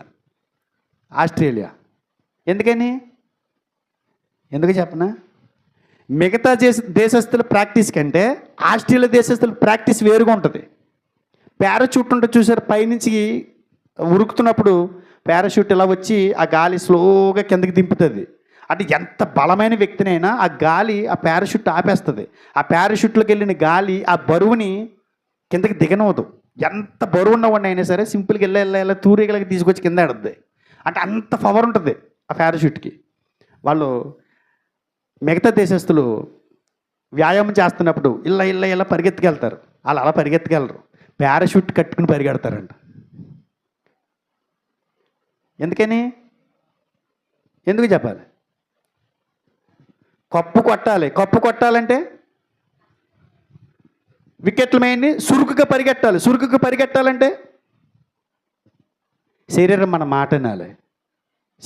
మాట వినాలంటే దీన్ని లోపరుచుకోవాలి. ఉదయం 5 గంటలు లేచి ప్రార్థన చేసి సేవకులు ఎంతమంది ఉన్నారు చెప్పండి? 10ంటికి లేచేవాళ్ళు ఒకరు, 8ంటికి లేచేవాళ్ళు ఒకరు. ఎప్పుడు లేపితే అప్పుడే స్టార్టింగ్ రోజు ఆయనకి. శరీరాన్ని మాట వినకుండా చేస్తే, శరీరం మన మాట వినకపోతే వాక్యం చెప్తున్నప్పుడే పాస్టర్లు పడుకుంటారండి. కొంతమంది పాస్టర్లు అయితే వాక్యం చెప్పేటప్పుడే ఇలా చూస్తుంటారు. అది ఒక రకంగా మైకంగా చూస్తుంటారు. వాక్యం చెప్పేవాడికి ఇబ్బంది అయిపోద్ది. ఏమి లేదు, నియమం లేదు. ఎప్పుడు లేస్తే అప్పుడు లేచి ప్రార్థన చేస్తాడు. ప్రార్థనకి వెళ్దామా, ఇవాళ అయ్యగారు రాలేదేంటి అని ఇప్పటివరకు నేను సేవలోకి వచ్చిన తర్వాత నన్ను ఎవరు అడగలేదండి. కారణం ఏంటి చెప్పనా? ఆయన సర్దుకోకుండా వచ్చి కూర్చుంటాను ఇక్కడ. అంటే ఎవరన్నా వచ్చారు నచ్చేటప్పటికి? ఎవరు రాలే. ఫోన్ చేయాలి, వచ్చేస్తున్నాను, దారిలో ఉన్నాను, అక్కడ ఉన్నాను. కారణం ఏంటి? లేవటమే లేటుగా లేస్తాడు. శరీరం మాట ఇంట్లా, శరీరం దీనికి లోబడే లక్షణం లేదు. కాబట్టి నువ్వేం చేయాలి? వ్యాయామం చేయాలి. క్రీడాకారుల్లా లోబరుచుకోవాలి. దీన్ని ప్రాక్టీస్ చేస్తారు. అలా ఉదయం లేచి టూర్లకి వెళ్తారండి. టూర్లకి వెళ్తారు. ఎక్కడికి? ఇతర దేశాలకు వెళ్తారు. ఎన్నాళ్ళలో తెలుసా? టూర్కి వెళ్తే 5 నెలలు. ఎన్నాళ్ళు? 5 నెలలు. ఎక్కడికి? మనం ఎక్కడికైనా హైదరాబాద్ వెళ్దామా ప్రార్థనకి అన్నారు అనుకో, హైదరాబాద్ వెళ్ళిపోతాము. నైట్లు ప్రార్థనలో, పగలు అక్కడికెక్కడికి తిరుగుదాము, పాస్టర్ గారు కూడా వెళ్ళిపోదామే అని చెప్పుకుంటారు కదా. అలా ఉండదు వాళ్ళ టూరు. కెన్యా ఆడతాడు టూరు. కెన్యాలో వాళ్ళు తినే ఆహారం ఒక్క పూట తింటే మళ్ళీ జీవితంలో ముట్టుకోం. ఇక్కడేమో చక్కటి ఆహారం తిన్నాడు ఇండియాలో. 5 నెలల టూరు. ఎక్కడికే? కెన్యా. కెన్యా అంటే 5 నెలలు నువ్వేం తినాలి? దేశం కోసం నువ్వేం తినాలి? వాళ్ళు ఏం పెడితే తినాలి. అక్కడ సరైన సెక్యూరిటీ ఉండదు, సరైన ఆహారం ఉండదు, సరైనటువంటి సదుపాయాలు ఉండవు. కానీ క్రికెటర్ ఏం చేస్తాడు తెలుసా? ఏం చేస్తాడు? వెళ్ళిపోతాడు. వాళ్ళు ఇచ్చే ఆహారమే తింటాడు. 4 రోజులు పడుతుందండి కుదురుకోవడానికి వాళ్ళకి. ఎందుకు చెప్పనా? మనకి వాళ్ళకి 4 గంటల తేడా ఉంటుంది. మనకు టైం ఎంత అయింది? 12 అయింది. మనకి టైం 12 అయింది. ఇప్పుడు వాళ్ళకి ఎంత అవుద్ది? 6 అవుద్ది. 6 అవుద్ది. అంటే మనకి నిద్ర తేడా వచ్చిందా? ఇలా చూడాలి. నిద్ర తేడా వచ్చిందా? అసమతుల్యత వచ్చేద్దా? ఇప్పుడు 12 గంటలకు మనకు ఆకలేస్తుంది. ఇప్పుడు 12 అప్పుడు ఎంత అవుద్ది? తెల్లవారుజామున 6. మనకు 6 గంటలకు ఆకలేస్తుంది. వాళ్ళు 6 గంటలు లెగరు. అంటే టైం చూడండి ఎంత వ్యత్యాసం ఉందో. నాకు బాగా గుర్తండి, ఒక క్రికెటరు బాగా గుర్తు. ఆ టోర్నమెంట్లో చాలా చక్కగా ఆడాడు ఆయన. చాలా బాగా ఆడాడు మ్యాచ్లో. మొత్తం ఇండియా జట్టు అతని మీద ఫోకస్ పెట్టింది. ఇతను చాలా జాగ్రత్తగా కాపాడండి, మనం సెమీఫైనల్కి వచ్చేసాము, చాలా జాగ్రత్తగా కాపాడాలి. ఈయన బాగుంటే ఫామ్లో ఉన్నాడు కాబట్టి మ్యాచ్ని ఏదో ఒక రంగు గట్టెక్కిచ్చేస్తాడు అని ఆయన మీద కొంచెం జాగ్రత్తగా ఫోకస్ పెట్టి కాపాడుకుంటూ వస్తున్నారు. సెమీఫైనల్లో చక్కగా ఆడాడు, గెలిచేశారు. ఎక్కడికి వెళ్ళిపోయారు? ఫైనల్కి వెళ్ళిపోయారు. ఫైనల్కి వెళ్ళిపోయిన తర్వాత ఆయనకి అనిపించింది ఏమనంటే, ఇన్నాళ్ళు గడ్డి తిన్నాం, ఫైనల్కి వెళ్ళిపోయాం కాబట్టి చేపల కూర తినేస్తానన్నాడంట. ఏదో ఒక రకంగా చేపలు తెప్పించుండి తినేస్తానన్నాడు. వాళ్ళు ఏం ఫ్రూట్స్ అలాంటిలే పెడతారు, అన్నం మళ్ళాకి ఇంత దండిలకి ఏం పెట్టరండి క్రికెటర్లకి. లిమిట్గా ఉంటుంది ఆహారం. సరే ఆఖరి మ్యాచ్ కదని చెప్పేసి చేపల కూర కూర్చి పెట్టారంట. ఆయన పేరు రవిశాస్త్రి. గట్టి కుట్టేసాడు, దొరికిందేమో గట్టి కుట్టేసాడు. ఫైనల్కి వచ్చేసింది మ్యాచ్. అవతలోడు పెద్ద ఏం స్కోర్ కొట్టలేదు, మంచినీళ్ళు ప్రాయం అనుకున్నారు. ఈయన ఫ్యాట్లు కట్టుకునేటప్పుడు మొదలైందండి తురుతురులు. ఏంటి ఇలా ఉంగుంటే గుర్రమంటుంది, ఇలా నుంచుంటే బాగుంటుంది. మరి బ్యాటింగ్ చేసి కూడా ఒంగోలుగా తుర్రమంటుంది, మళ్ళీ అవుతున్నాడు. ఈ రోజులో పట్టేసుకున్నాయి. 7, 8 నెంబర్ బ్యాట్స్మెన్ వరకు చూశారు తగ్గుతాయేమని. టప్ప టప్ప టప్ప పిట్టలు రాలినట్టు రాలిపోయారు మన వాళ్ళందరూ. ఏది పడితే అది గడ్డి తినేయటానికి కాదు దేవుడు మనల్ని పెట్టుకున్నదే. తాగుబోతాడు తాగేసి తన ఆరోగ్యాన్ని ఎలా పాడు చేసుకుంటాడో, సేవకుడు కూడా దండిగా తినేసి తను కడుపు పెంచేసుకుని బ్యావ్ బ్యావ్. నేను ఎందాక టిఫిన్ తెప్పింది అన్నారు మీరు, నేను వద్దన్నాను. ఎందుకంటే వాకింగ్ చెప్పేటప్పుడు అన్నాను అనుకోండి చిరాకుగా ఉంటుంది. నేను ఇంటికి ఇడ్లీ తిన్నానండి, 3 ఇడ్లీ తిన్నానండి, ఇంకేం వద్దండి అన్నాను. తినండి తినండి బలంగా ఉంటుంది. బలం కంటే డిస్టర్బెన్స్ ఎక్కువ ఉంటుంది. తిండి కోసం ఆపచ్చి, క్రీడాకారుడికి తిండి మీద ఆపచ్చి ఉండదంట. తింటే ఇలాంటి ప్రమాదాలు ఎదుర్కొంటాడు. దండిగా తిన్నావు అనుకో, నువ్వు దేవుడి మాటలు రావు నీకు, నీ శరీరం నీ మాట ఎండవు, ఉదయాన్నే లేవలేవు. అందుగురించే సేవకుణ్ణి ఆటగాడితో పోల్చాడు. ఆ పేర్లు మనం విన్నప్పుడు అవునా ఈ గుర్తు రావాలి సేవకుడికి. మనం ఏమనుకుంటున్నాం? అవన్నీ పక్కన పెట్టేశాం. సేవకుడిని ఎలా పోల్చాడో పక్కన పెట్టేశాం. మనం కోరుకునేది ఒకటే, ఏంటి? గౌరవం దక్కిందా లేదా, కడుపు నిండా అన్నం పెట్టారా లేదా, జేబు నిండా డబ్బు ఇచ్చారా లేదా, ఈ 3 చాలు. అతను సేవకుడు కాదండి, దయచేసి క్షమించాలి. అలాంటి ఆపత్తి కలిగిన వాడు సేవకుడు కాదు. కష్టపడాలి. సైనికుడు బార్డర్లో ప్రాణం పెట్టడానికి ఎన్ని శ్రమలు అనిపిస్తాడు. సేవకుడు కూడా ఆత్మల సంపాదన కొరకు శ్రమ పడేవాడే ఉన్నాడు. నమ్మకమైన సామర్థ్యం గల మనుషులను వాళ్ళకి అప్పచెప్పి పని అన్నాడు. ఎవరు పడతారికి అప్పచెప్పడానికి. సేవ అంటే దేశంలో బోర్డర్ దగ్గర కాసే సైనికులు గస్తీ కాసే లాంటిది కాదు. అది శరీరాలనే కాస్తారు వాళ్ళు, ఇది ఆత్మలు కాస్తాడు. ఇతనే అప్రూవర్గా మారిపోయి సాతానికి అప్పచెప్పేస్తాడేమో. అబద్ధ బోధల చేత సేవకుడు వీళ్ళని తీసుకెళ్ళి వాళ్ళకి అప్పచెప్పేస్తాడేమో. నమ్మకం కలిగినటువంటి మనిషికి అప్పచెప్పు. డబ్బు విషయంలో నమ్మకస్తుడే ఉండాలి, స్త్రీల విషయంలో నమ్మకస్తుడే ఉండాలి, పేరు ప్రఖ్యాతుల విషయంలో నమ్మకస్తుడే ఉండాలి. ఎవరికి పడతారు అప్పచెప్పుకో. నమ్మకమైనడైనా బోధ విషయంలో కరెక్ట్గా ఉంటాడా, యథార్థత ఉందా, నిజాయితీ ఉందా, ప్రలోభలకు లొంగిపోతాడా, గమనించి పనారికి అప్పచెప్పు అన్నాడు. దేవుడి పని అంటే అంత ఉన్నతమైన పని. కానీ మనం సైనికులు అనుకుంటలేదు, క్రీడాకారులు అనుకుంటలే. ఒక్కొక్కసారి చూడండి, క్రీడాకారుడు 14 మందిని తీసుకెళ్తారండి జట్టు. ఎక్కడికి? ఆస్ట్రేలియా తీసుకెళ్లారండి 14 మందిని జట్టు ఎంపిక చేసుకుని. 14 మంది ఉంటారు, గ్రౌండ్లో దిగి 12 మంది, 11 మంది ఆడతారు. ఇంకా 3 స్టాండ్ బైలో ఉంటారు. స్టాండ్ బైలో ఉన్నవాడు మొదటి దిగినోడు కంటే తక్కువ. మొదటి స్టాండ్ బైలో ఉన్న 3లో ఒకరిని తీసుకెళ్ళి మొదట వేస్తే అతనికంటే ఇతను బాగా ఆడతాడు. ఆ 11 మంది కంటే వీళ్ళు తక్కువ ఆడతారని స్టాండ్ బైలో పెట్టింది కాదు. వాళ్ళకంటే వాళ్ళతో సమానికి వీళ్ళు ఆడగలరు కాబట్టి జట్టులో సెలెక్ట్ చేసుకుని ఎక్కడికి తీసుకెళ్లారు? టూర్కి తీసుకెళ్లారు. మరి స్టాండ్ బైలో ఎందుకు పెట్టా?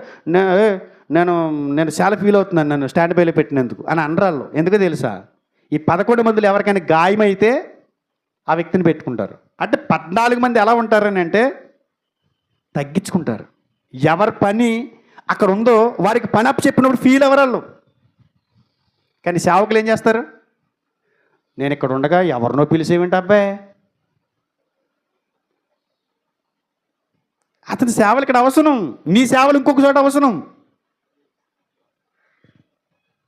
క్రీడా స్ఫూర్తితో తీసుకోవాలి. ఎవరైతే ఏంటి ఆత్మ రక్షించబడుతుంది అనుకుంటే, ఎవరైతే ఏంటి సేవకుడు చక్కగా తన పరిచయాన్ని కొనసాగించుకుంటాడంటే ఆ మాటలేని పాలకొల నుంచి వస్తున్నాడండి. మరి కుర్రోళ్ళగా ఉన్నాడు ఈ ఫోటోలోని. పెద్దోళ్ళకి ఏం చదువుతాడు? నేనైతే ఇరగతీద్దును కదా అంటారు. ఏమి ఇక్కడ కుర్రోడు అవసరమేమో,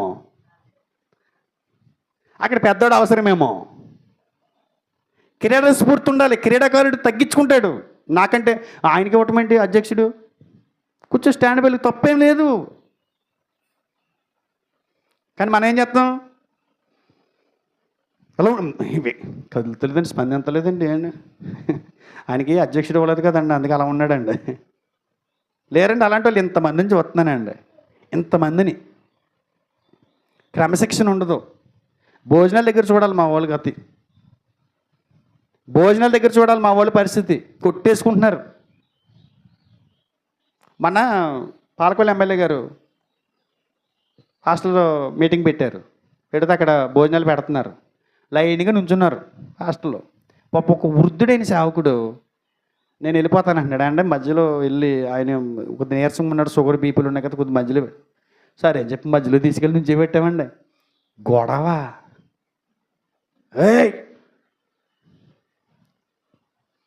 పెద్ద గొడవ. ఆ గొడవ చూసి అక్కడ నా రాజకీయ నాయకులు అంటున్నారు, మన పరిస్థితులు బాగున్నాయా? తిండి కోసం ఆపచ్చా? తపన. క్రీడాకారుడు అలా ఉండడండి. క్రీడాకారుడు అలా ఉండడు. పెట్టింది తింటాడు, అక్కడ తనకు అప్పగించిన పనిని నిర్వర్తిస్తాడు.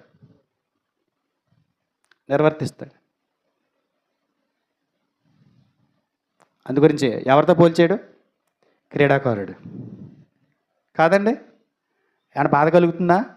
ఆలోచన కలుగుతుందా? ఒక మాట అడుగుతున్నాను. చిన్నోని కదా, మీ మీద చిన్నోని కదా, నాకున్న అనుభవాన్ని బట్టి చెప్పాను. సేవకులుగా మనల్ని ఎలా పోల్చాడండి? మన సైనికులు అంటండి. సైనికులు అంటే నాకు అర్థమైన భాషలో సైనికుడికి నిద్ర ఉండవు, నిప్పులు ఉండవు, సరైన సౌకర్యాలు ఉండవు, భార్య భర్తలతో సంబంధాలు ఉండవు, భార్య పిల్లలతో సంబంధాలు ఉండవు, ఎక్కడో దూరంగా గస్తీ కాస్తాడు.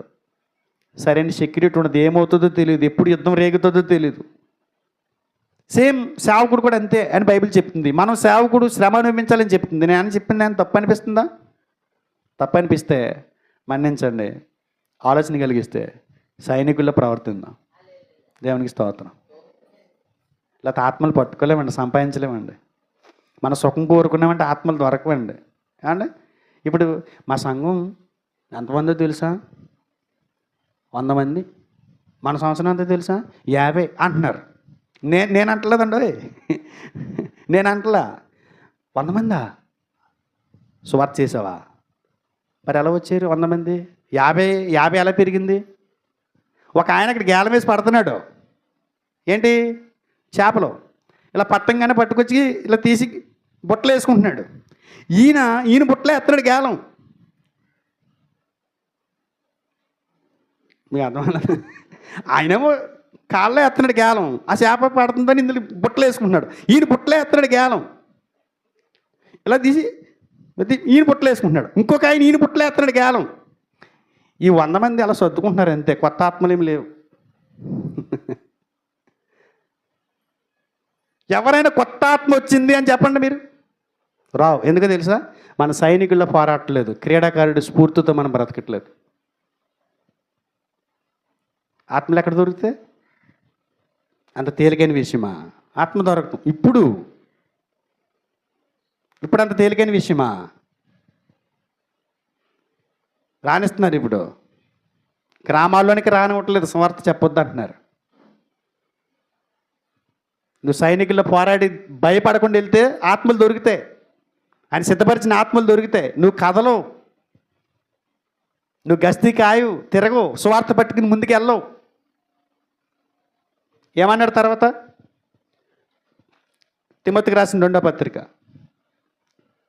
2వ అధ్యాయం 6వ వచనం. పాటుపడిన వ్యవసాయకుడే మొదట ఫలములో పాలు పుచ్చుకొనును. ఏమండి? పాటుపడిన వ్యవసాయకుడే మొదట ఫలములలో పాలు పుచ్చుకొనవలసిన వాడు. ఎవరితో పోల్చాడండి? వ్యవసాయకుడు, రైతు. వ్యవసాయకుడు అంటే ఎవరు? రైతు. వ్యవసాయకుడి జీవితం విధానం మీకు తెలుసా? వ్యవసాయకుడి జీవిత విధానం మీకు తెలుసా? ధాన్యం రాబట్టడానికి ఏం చేస్తాడు? ముందు ఆ చేలో ఉన్న కంచెలేని కొడతాడు, చెత్త చెదారం తీస్తాడు, తర్వాత దమ్ము ట్రాక్టర్ తీసుకొస్తాడు. నిన్న రాత్రి వీడియో ఒకటి వచ్చింది, దమ్ము చేస్తుంటే రైతు, సొంత రైతు అండి, సొంత ట్రాక్టర్ అంట. అది వెనకాల చక్రాలు తిరక్క ఎదరది లేసి మీద పడిపోయింది. వెనకాల కక్కుళ్ళు ఉంటాయి కదా, ఆ కక్కుళ్ళది దానికి వెనకాల పెట్టాడు. ఆ కక్కుళ్ళది ఈ తలకని ఎదరిది ఇలా నొక్కేసింది, తలకాయని పిసిదిగిపోయింది. వ్యవసాయం మట్టి పిసుకుతారండి, నత్త కులలు గుచ్చుకుపోతాయి. ఏది అలుగుతారు కదా, గొట్లంగలు కొట్టేసి మళ్ళీ ఆకుమడి వేయటానికి అలుగుతారు కదా. వాళ్ళ కష్టం మామూలు కష్టం కాదండి. ఎందుకని? గుప్పుడు అన్నం పెట్టడానికి ప్రజలకి, మనకి. రైతు కష్టం మనకి తెలుసా అండి? తేరగా తెచ్చుకుతాం. అక్కడ ఏదైనా పొలాలు బేరమాడాం అనుకోండి, తెగ బేరమాడతాం. ఆ వ్యాపారస్తుడు దొంగోడే, తిని మనము దొంగోళ్ళమే. కానీ కష్టపడిన రైతుకి మాత్రం చాలా తక్కువ వస్తుందండి. అంత కష్టపడతాడు. వ్యవసాయకుడు స్వాభావికంగా కష్టజీవి. సరైన బట్ట కట్టుకోడు, ఒక సిరిగిపోయిన బనీని వేసుకుంటాడు, సిరిగిపోయిన నిక్కర వేసుకుంటాడు, తలబాగా చుట్టుకుంటాడు, సిగ్గుపడ్డు. మనం సేవకుడు ఏముండాలి? నీట్గా వస్త్రాలు ఉండాలి, సూటు బూటు వేసుకుని వెళ్తే రైతు వ్యవసాయం చేయలేడు. సూటు బూటు కోసం ఆశపడే సేవకుడు సేవ చేయలేడు. నేను వత్తంతో అనే దానియేలు గారు ఫాస్టర్ రాజుగారిని చూసి ఆశ్చర్యపోయాడు. గడ్డం గీసుకోలేదు, నీట్గా లేరు అన్నట్టుగా. నా దగ్గర ఉన్న వాళ్ళు అందరూ అలాగే ఉంటారు. నన్ను పిలిచే వాళ్ళు అలాంటి వాళ్ళు, నా దగ్గర నేర్చుకునే వాళ్ళు కూడా అలాంటి వాళ్ళు. ఎందుకంటే నేను కూడా శుభ్రం కాదు. ఆత్మలు శుభ్రపరచడం మాకు అవసరం. ఆత్మలకు కడుపు నింపటం, వాక్యంతో కడుపు నింపటం, సత్యంతో కడుపు నింపటం అంటే మాకు ఇష్టం. దానికోసం గొట్లంకెలు కొడతాం, అలుగుతాం, బతిమాలుకుంటాం, గోజాడతాం, ఆధిక్యతలకు పోం. నన్ను ఒక ఆయన అన్నాడు, పాస్టర్ గారు, శ్రీను చాలా సభలకు వెళ్ళిపోతున్నావు, నువ్వు అసలు దేవుడు నీకు ఇచ్చిన స్థాయి నీకు తెలుసా అన్నాడు. నాకు ఇచ్చిన స్థాయి ఏంటి అన్నాను. నువ్వు బండి మీద వెళ్ళిపోతున్నావు మీటింగ్లకి, 3 రోజుల మీటింగ్లకి బండి మీద వెళ్ళిపోతున్నావు.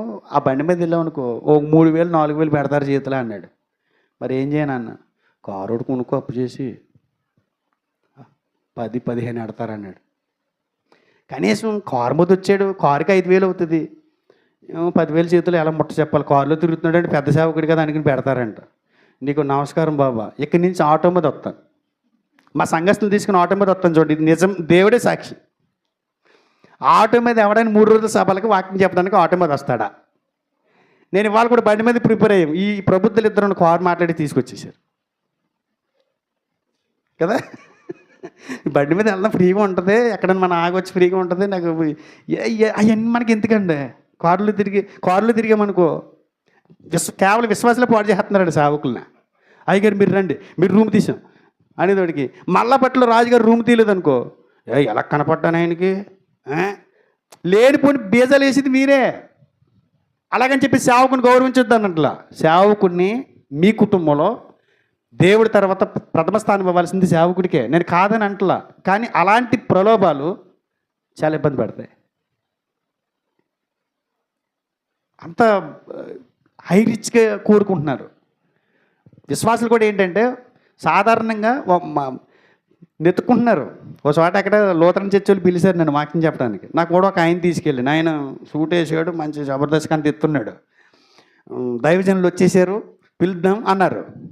అనేదోడికి నేనేమో ఇలాగ ఉంటుంది నాతోటి, చప్పట్లు కొట్టిన దైవజనులు పిలుద్దామన్నారు. నేను వచ్చేసాను, స్టేజ్ మీద కూర్చున్నాను. జనాలందరూ ఆయన ఇంకా చూస్తున్నారు. రావట్లేదంటే బోతబొబ్బ చెట్లకి చూస్తున్నాడంటే ఆయన రావట్లేదంటే నా జత తీసుకెళ్ళాను ఆయన్ని. పాస్టర్ గారు వచ్చేసారు, అటు చూస్తున్నారేంటమ్మా అన్నారు. ఈయన పాస్టరా అంటే పాస్టర్ గారు అంటే ఎలా కనపడాలి? సూటు బూటు, నోట్లో వాక్ లేకపోయినా పర్లేదు, సూటు బూటు ఉండాలి. హల్లెలూయా అంటే చాలు. దేవుని మాటలు చెప్పక్కర్లా, హల్లెలూయా స్తోత్రం అంటే చాలు. ఇక మొత్తం ఆయన నన్ను పాస్టర్ అనుకుంటున్నారండి అన్నాడు. ఆయన తప్పదు మరి, ఆధిక్యతలు కాదండి. ఒక రైతు చలికి తడుస్తాడు, చలికి వణుకుపోతాడు, వర్షానికి తడిసిపోతాడు, ఎండకి ఎండిపోతాడు. అన్ని కాలాల్లో చేను చుట్టూ తిరుగుతుంటాడు, గస్తీ తిరుగుతూ ఉంటాడు. నువ్వు వ్యవసాయకుడివయ్యా, వ్యవసాయకుని చూడు ఒకసారి. నువ్వు సేవ చేసేటప్పుడు వ్యవసాయకుని గుర్తు చేసుకో. నత్తగుల్లలు దిగిపోయినాయని, లేకపోతే పెంకులు దిగిపోయినాయని, ముళ్ళులు దిగిపోయినాయని, చచ్చిపోయిన పాములు ఆల్రెడీ అస్తబంజరాలు అయిపోయి అక్కడ ముళ్ళు దిగిపోతుంటే ఒకసారి రైతులకి కాళ్ళు పుల్లడిపోయి తగ్గవు అని కష్టాలని బాధలు సేవకుడిగా నీకు ఉంటాయి. మరి నువ్వేం చేయాలి? అంటే విత్తి దాని నుంచి ఫలాలు తీసుకోవడానికి రైతు ఎంత కష్టపడుతున్నాడు చూడండి. ఒకసారి కీర్తన 126:6 వచ్చిన చూడండి. కీర్తన 126:6, కీర్తన 126:6 వచ్చిన, 126:6 వచ్చిన. పిడికేడు విత్తనములు చేత పట్టుకుని ఏడ్చుచూ పోవు విత్తువాడు సంతోషగానము చేయొచ్చు, పనలు మోసుకుని వచ్చును. వ్యవసాయకుడు మొదట ఏం చేయాలి? విత్తనం విత్తాలి, మొలకెత్తాక నీరు కట్టాలి, నీరు కట్టాక ప్రయాసపడాలి, దానికి కాపుదల ఉండాలి. పక్షులు వచ్చి తినేస్తాయేమో, ఏదైనా పశువులు వచ్చి సేలు పడి దాన్ని పాడు చేసేస్తాయేమో, పంటని ఎలకలు కొట్టేస్తాయేమో. ప్రతిరోజు పొద్దుటెళ్ళి చెక్ చేసుకుంటూ ఉంటాడు, పంటకు కావాల్సినటువంటి మందు వేస్తుంటాడు, ఎరువు వేస్తుంటాడు, బతిమాలుకుంటాడు. కన్నీళ్ళు విత్తుతూ కన్నీళ్లతో విత్తనాలు, కన్నీళ్ళు విడిచుచు విత్తువాడు సంతోషగానము చేయొచ్చు, పనలు మోసుకుని వచ్చును. పంట చేత పట్టుకుని వస్తాడంట. నేను అడుగుతున్నాను, ఈ భూమి మీద ఏ రైతు అయినా కన్నీళ్లు కారుస్తూ విత్తనాలు వేస్తాడా? మీరు చెప్పండి. ఒకవేళ విత్తనాలు చల్లేటప్పుడు ఒకవేళ బేరమైన ఏడుచు అవతగల గొడవ కింద ఏడుతావేంటి అంటాడు. విత్తనాలు చల్లుతుంటే ఉసూరుమంటే ఏడుతావేంటారు బాబా అవతల పోరా అంటాడు. అంటే ఇక్కడ కీర్తనకారుడు చెప్పిన ఈ వచనం భూమి మీద వేసే విత్తనాల గురించి కాదు, బీడిబాడిన హృదయాల్లో విత్తుతున్న సేవకుడిని గుచ్చినటువంటి మాట్లాడుతున్నమాట. 7 బీటలు తీసినటువంటి భూమి విత్తనం అందులో పడి, ఈ హృదయం అనే నేలలో పడి, ఆ విత్తనం కుళ్ళిపోకుండా నువ్వు దానికి కన్నీళ్లు పెట్టు. కన్నీళ్ళు ఆ నేల ఎలా కలుస్తుంది, మట్టి మెత్తబడుతుంది, అందులోంచి విత్తనం ఫలిస్తుంది. ఏడ్చే సేవకులేరండి, ఆత్మల భారం ఏదండి, నశించిపోతున్న ఆత్మల పట్ల తపనేదండి, లేదు. ఏడుపు లేదు అసలు. ఏ రోజు అయిపోయింది మన కన్నీళ్ళు. మన కన్నీళ్ళు అంతా దేనికోసం? కారు లేదు, బైక్ లేదు, సరైన సెక్యూరిటీ లేదు, మా పిల్లలు అలా ఉండిపోయారు. ₹4 సంపాదించుకోలేకపోతున్నాను. ఆ పాస్టర్ గారు బిల్డింగ్ల మీద బిల్డింగ్లు కట్టేస్తున్నారు. ఆయన అక్కడికి ఏం రాడు. బిల్డింగ్ల మీద గిల్డింగ్లు కట్టినోడు అయితే రాడండి. ఆత్మల మీద ఆత్మలు కట్టినోడు వస్తాడు. అవి చూడకూడదు. రైతు ఏం చూస్తాడు? ఏం చూస్తాడు? కష్టాలు చూడడు. సరిగ్గా ఘోరం ఏంటంటే రైతు కోతకు వచ్చేటప్పుడు మబ్బులు పెట్టేస్తున్నాయి. ఆ పంట చేతికి వచ్చేంత వరకు ఎంత దిగులుగా ఉంటాడు. మొబ్బట్టిందంటే రాత్రులు నిద్ర ఉండదు. వేదన. ఆ ధాన్యాన్ని పాడు చేసేస్తుంది ఈ వర్షమని. కోసేసిన తర్వాత వర్షాలు ఆగిని కోసేసాడు, దున్నేసాడు, ఎగరపోతేసేసాడు, ధాన్యం రాసేసాడు, మళ్ళీ మొబ్బట్టేసింది. రైతులు జాగ్రత్త అని టీవీ వాళ్ళు చెప్తున్నారు. మళ్ళీ అర్ధరాత్రి 12ంటికి 1 గంటకి లేచి మళ్ళీ బరకాలు పట్టుకుని వెళ్ళి ఆ రాశి మీద వేసి అక్కడ కాపలా పడుకుని పైగా అట్లకి ఎవరిని పెట్టేస్తాడో తెలీదు. అంటే రైతు ధాన్యం కోసం ఎంత కష్టపడుతున్నాడు చూడండి. మనం ఏం చేయాలి? ఆత్మల కోసం మనం ఏం చేయాలి? ఇదివరకు అన్నాడు బీడి భూములు దున్నమని చెప్తున్నాడు మనకి. ఒకసారి హోషేయ గ్రంథం ఒకసారి చూద్దాం. హోషేయ గ్రంథము దానియేలు గ్రంథం తర్వాత ఉంటుంది చూడండి. హోషేయ గ్రంథం 10వ అధ్యాయం 12వ వచనం. నీతి ఫలించినట్లు మీరు విత్తనం వేయడి, ప్రేమయను కోత మీరు కోయండి. యెహోవాను వెదుకుటకు ఇదే సమయం గనుక ఆయన ప్రత్యక్షమై మీ మీద నీతి వర్షము కురిపించినట్లు ఇది వరకు ఎన్నడును దున్నని బీడి భూములు దున్నండి. ఇదివరకు ఎన్నడు దున్నని బీడి భూములు దున్నండి. మీరు రైతులు ఏం దున్నాలి? బీడి భూములు దున్నండి. మనం ఏం దున్నుతున్నా చెప్పాలి. ఎవరియో దున్నే నేను ఎందుకు చెప్పాను కదా, ఆ పుట్లోంచి ఈ పుట్లోకి చెప్పాలి. బీడి భూములతో పని లేదు మనకి. బాగా ఫలించే వాళ్ళు కావాలి. వాళ్ళు అలాగే మంచి వాళ్ళు మారిపోయారు. వాళ్ళతో నీకు పని అండి. బీడి భూములండి బీటలు తీసేసినాయి. హృదయం గట్టిపడిపోయింది. విత్తనం అలా పడంగానే కాకొచ్చులు పక్షులు ఎత్తిపోతున్నాయి. కన్నీళ్ళు విచ్చామనుకో ఆ నేల మెత్తబడుతుంది. నువ్వు విత్తిన విత్తనం ఫలిస్తుంది. కానీ కన్నీటి ప్రార్థన లేదు మనకి. దేవునితో సహవాసం భారం అయిపోయింది మనకి. మోకరించేసరికి మనకి వేదన వచ్చేస్తుంది. మనకి ఏయో ఆలోచనలు వచ్చేస్తున్నాయి. సేవకుని ఎలా పోల్చాడు మళ్ళీ అడుగుతున్నాను మిమ్మల్ని. సైనికుడు, క్రీడాకారుడు, వ్యవసాయకుడు. మనకు టైం ఇంకొక 20 నిమిషాలు ఉంది. ఓపికగానండి. 20 నిమిషాలు అయ్యే వరకు అవ్వదు. కాబట్టి మీరు ఏం చేయాలి? 20 నిమిషాలు ఖచ్చితంగా నానే. అది మీరు నాకు సహకరించారనుకోండి ఇంకా ఇంకా ఇంకా కొద్ది లోతుకి వెళ్దాం. కొరింథీయులకు రాసిన మొదటి పత్రిక చాలా పోలికలు ఉన్నాయి. మనకు కొన్ని పోలికల గురించి ఆలోచిస్తున్నాం. కొరింథీయులకు రాసిన మొదటి పత్రిక 4వ అధ్యాయం 1వ వచనం. ఎలాగున క్రీస్తు సేవకులమనియు దేవుని మర్మముల విషయంలో గృహ నిర్వాహకులమనియు ప్రతి మనుషుడు మమ్మను భావింపవలెను. ఏమంటున్నాడండి పౌలు గారు? మమ్మల్ని ఎలా భావించాలి మీరు? క్రీస్తు సేవకులమనియు. ఎవరు సేవకుడు? ఎవరు అమ్మ? ఎలా ఒకసారి సేవకుడు అని పిలబడతాం కదండి. నేను ఈ ఫ్లెక్సీలు వేసేటప్పుడు పాస్టర్ని వేయకండి అంటూ ఉంటాను. పాస్టర్ని వేయించడం తప్పు కాదండి. పాస్టర్ గారంటే సేవకుడే లెక్క. నేను క్రీస్తు దాసుడు, సేవకుడు ఈ పదాలు ఎత్తే బాగుంటుందాం అనిపిస్తుంది. నేను ఒక మాట అడుగుతున్నాను, ఏమనుకోవద్దు. సేవకుడు అంటే అర్థమేంటి? సర్వెంట్. ఇంగ్లీష్ అండి అది. ఇంగ్లీషు సర్వెంట్, తెలుగులో సేవకుడు. గాడ్ సర్వెంట్ అంటే దేవుని సేవకుడు. అంటే నేనేమంటానంటే, నేను మొదలుపెట్టింది దేవుడు ఈ పదాలతో పిలిచాడు. ఆ పదం వెనకున్న భావాన్ని మనం గుర్తించాలండి. ఇప్పుడు సేవకుడని దేవుడు మనల్ని పౌలు గారి ద్వారా పిలుస్తున్నాడు. మేము దేవుని సేవకులమని మీరు భావించండి అంటున్నాడు పౌలు గారు. సేవకుడు అనే పదానికి గ్రీక్ బైబిల్లో ఏముందో చెప్పనా? హ్యూపరైట్స్ ఉంది.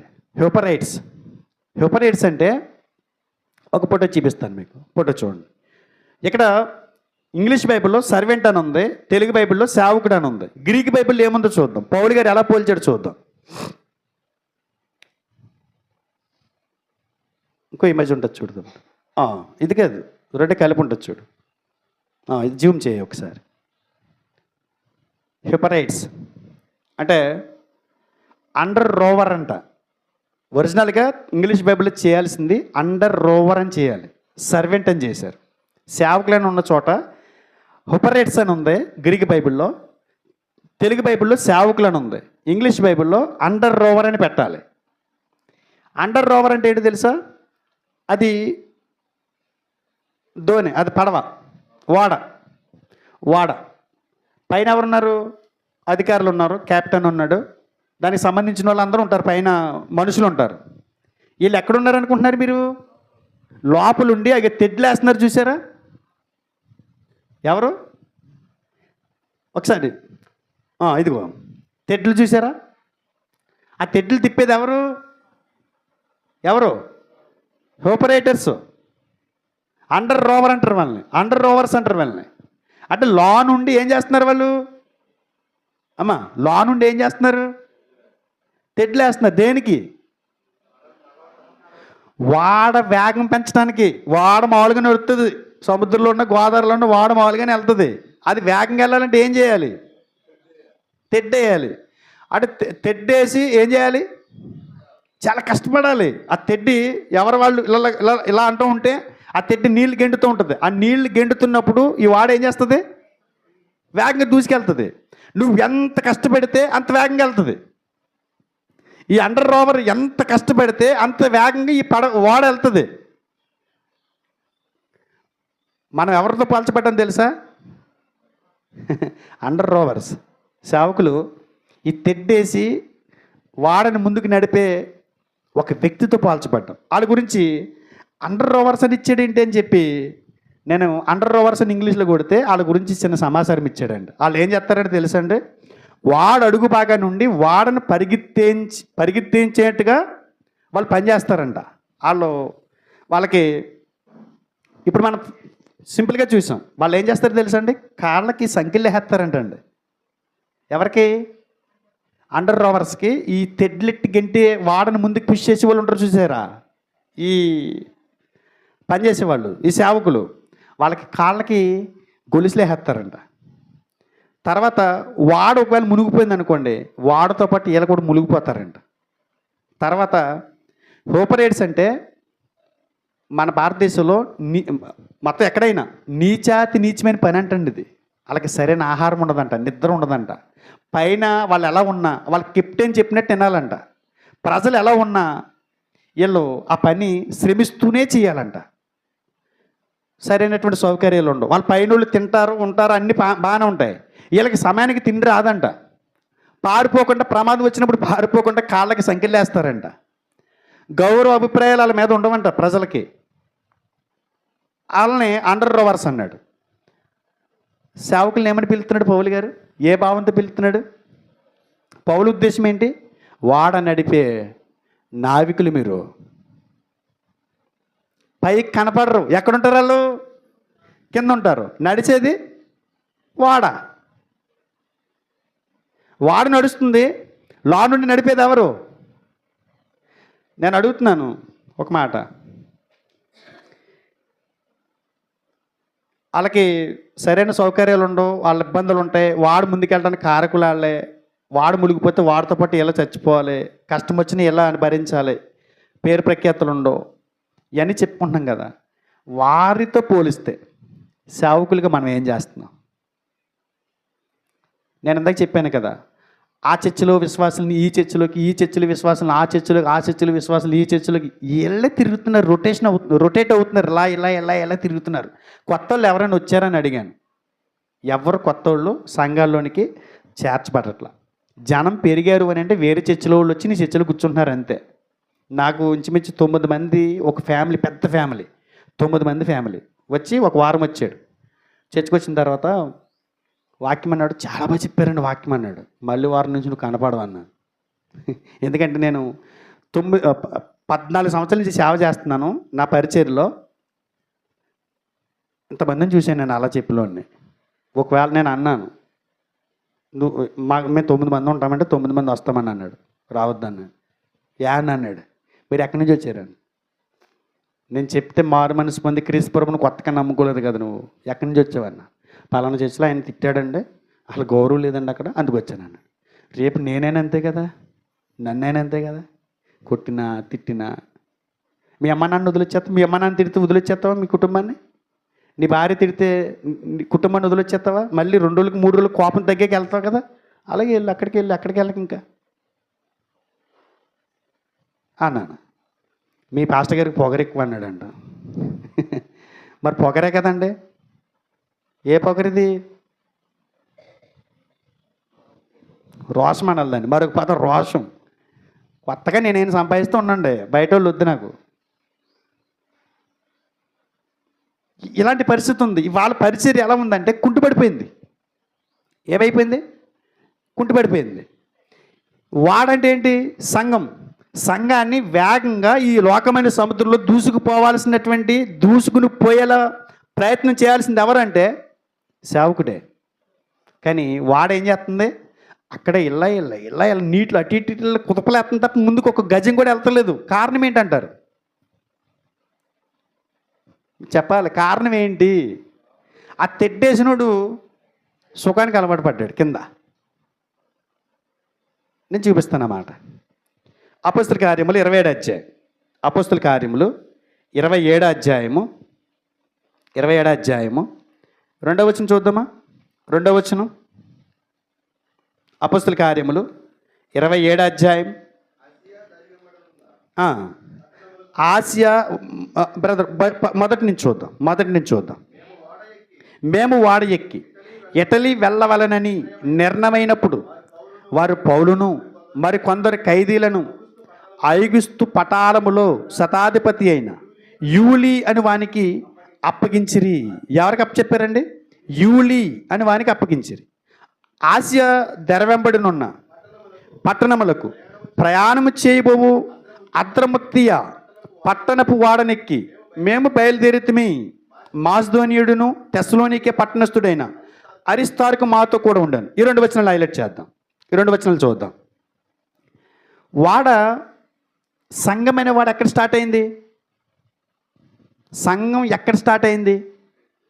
పెంతెకొస్తు రోజున. అపొస్తలుల కార్యాలు 2వ అధ్యాయంలో వాడ ప్రారంభమైంది. సంఘం అనే వాడ ఈ లోకమైన సముద్రంలో ప్రయాణం మొదలుపెట్టింది. సంఘం అప్పుడే కదా ఏర్పడింది.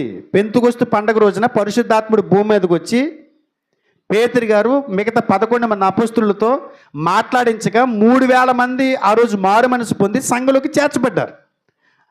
అంతకుముందు 120 మంది క్రీస్తు ప్రభుత్వం తిరిగినటువంటి శిష్యులు ఉన్నారు.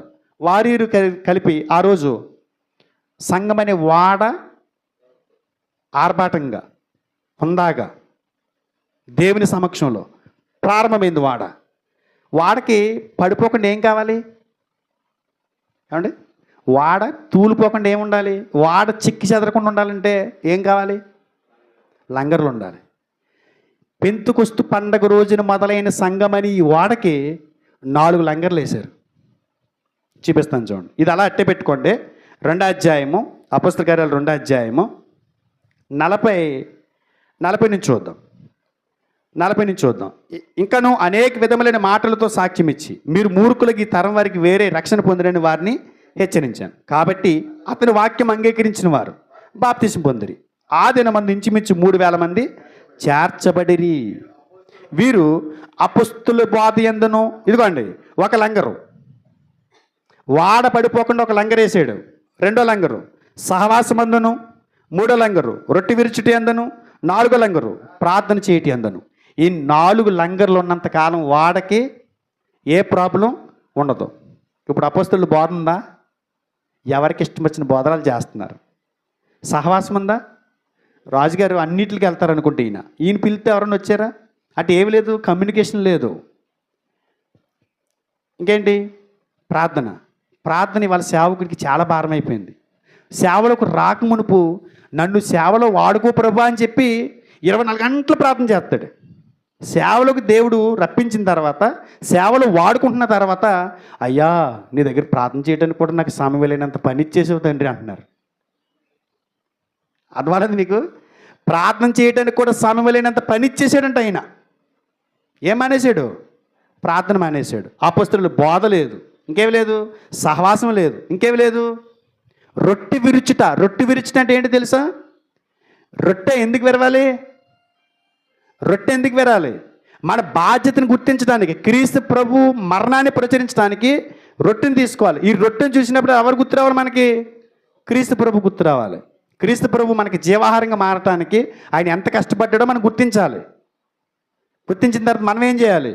మన సహోదరుల నిమిత్తం మనం కూడా ప్రాణం పెట్టబద్దులమే ఉన్నాం. సువార్త ప్రకటనలో మనం ఎంతగానో వెళ్ళిపోవాలి. ఈ బల్లారాధన విలువ మర్చిపోయారు. ఇప్పుడు 4 లంగర్లు తెగిపోయినాయి వాడకే. వాడ బయలుదేరింది, పెంతుకొస్తు రోజున ఘనంగా బయలుదేరింది.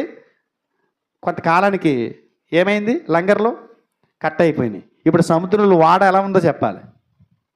ఎలా ఉంది? అలలకు అటు ఇటు ఊగుతుంది. ఇప్పుడు సంఘం ఎక్కడైనా సేఫ్టీగా ఉందా అని అడుగుతున్నాను. సార్వత్రిక సంఘానికి ఏమైనా సేఫ్టీ ఉందా? మన భారతదేశంలోనే క్రైస్తవ సంఘానికి ఏదైనా సేఫ్టీ ఉందా అని అడుగుతున్నా. గట్టిగా అలహింది అనుకోండి, మీరు వేరే రకంగా అనుకోవద్దు. కాంగ్రెస్ గవర్నమెంట్ వచ్చింది అనుకోండి, కాంగ్రెస్ గవర్నమెంట్ పక్క వెళ్ళిపోతుంది. బీజేపీ గవర్నమెంట్ వచ్చింది అనుకోండి, బీజేపీ గవర్నమెంట్ పక్క వచ్చేస్తుంది. అలలో వాళ్ళు ఎటు చెప్తాడు తిరుగుతుంది. దీనికి ఏం ప్రయాణం లేదు. ఎందుకని? లంగర్లు కట్ చేసేసారు. ఎటు కావాలంటే అటు ఊగుతుంది. ఎన్నికలు వచ్చినాయి అనుకోండి, ఎవరు తాళ్ళని ఈయనకు ఓటేయండి అని చెప్తున్నాడు. ఇంకొక పార్టీ ఆయన వచ్చాడు, ఈయనకు ఓటేయండి. మరి ఎవరికి వేయాలి? నేను ఎవరికి వేయాలి? నువ్వు న్యాయబద్ధమైనటువంటి మాట అనేది కరెక్ట్గానే మాట్లాడుతున్నావా? ఇప్పుడు 27 అధ్యాయులకు వద్దాం. ఏం తెగిపోయినాయి? లంగర్లు తెగిపోయినాయి. 27 అధ్యాయం 2వ వచనం. ఆసియా ధర వెంబడి ఉన్న పట్టణమునకు ప్రయాణం చేయబోవు అద్రముత్తియ పట్టణపు వాడనెక్కి. అద్రముత్తియ అనుందా? అద్రముత్తియ అంటే ఏంటి తెలుసా?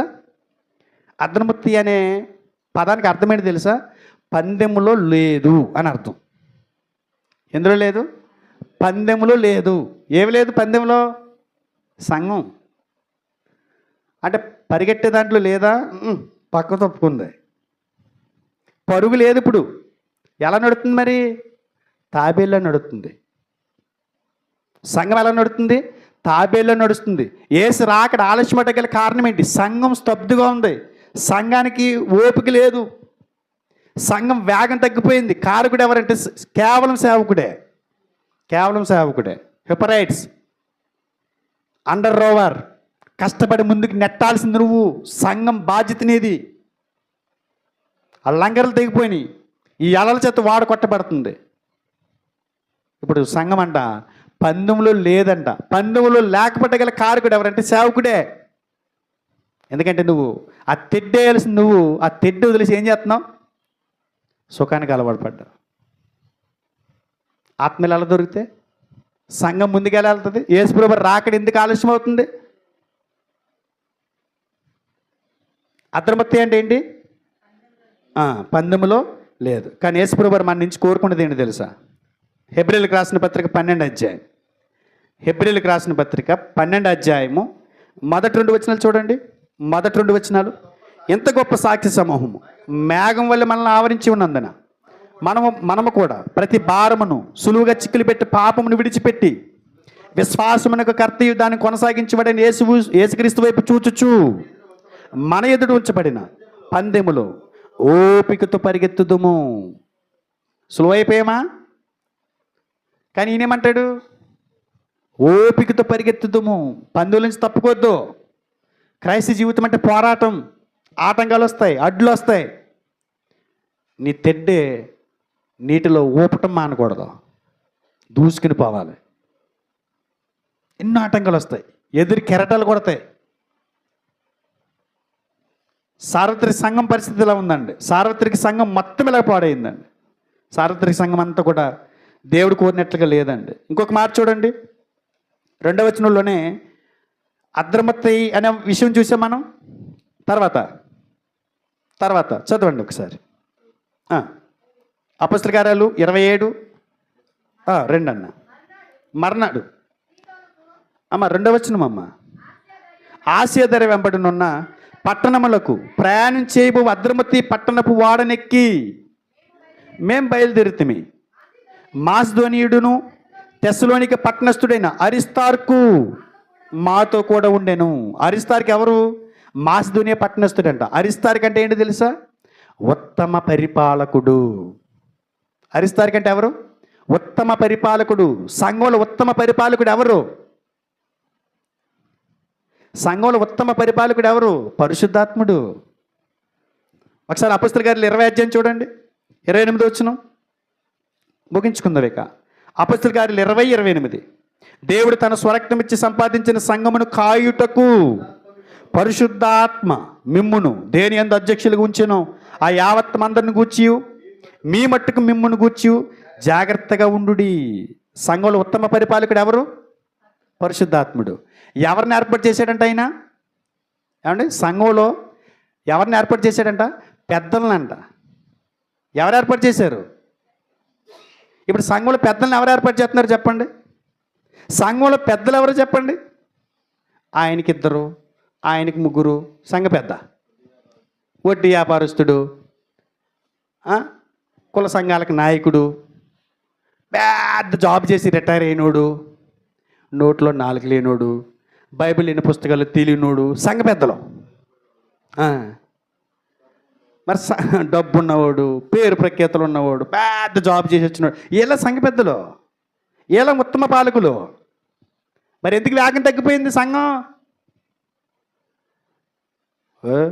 నేను మా సంఘంలో చెప్తుంటాను, నా తర్వాత ఎవరైనా వారసుడిగా ఉండాలనుకుంటే, దేవునికి స్తోత్రం, నాకు 2 ఆడపిల్లలు కాబట్టి అన్నానేమో, నాకు ఎవడన్నా ఒక నత్తోడో అవుటోడు ఉన్నాడు అనుకో, ఆడనే పెట్టేద్దు, నా తర్వాత ఈడే అభిషేకించేస్తున్నాను నా కొడుకుని అంటాను. దానికి ఏం రాకపోయినా పర్వాలేదు, అభిషేకించేస్తాను. ఎందుకంటే ఈ రాతి గోడ నాయి, సంఘం నాదనుకుంటలేదు నేను, సంఘం నాదనుకుంటున్నాను, దేవుడిది అనుకుంటలేదు నేను.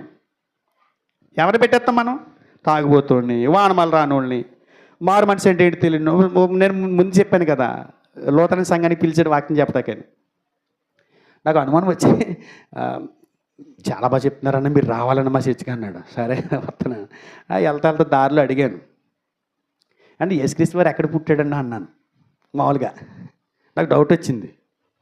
ఎక్కడంటే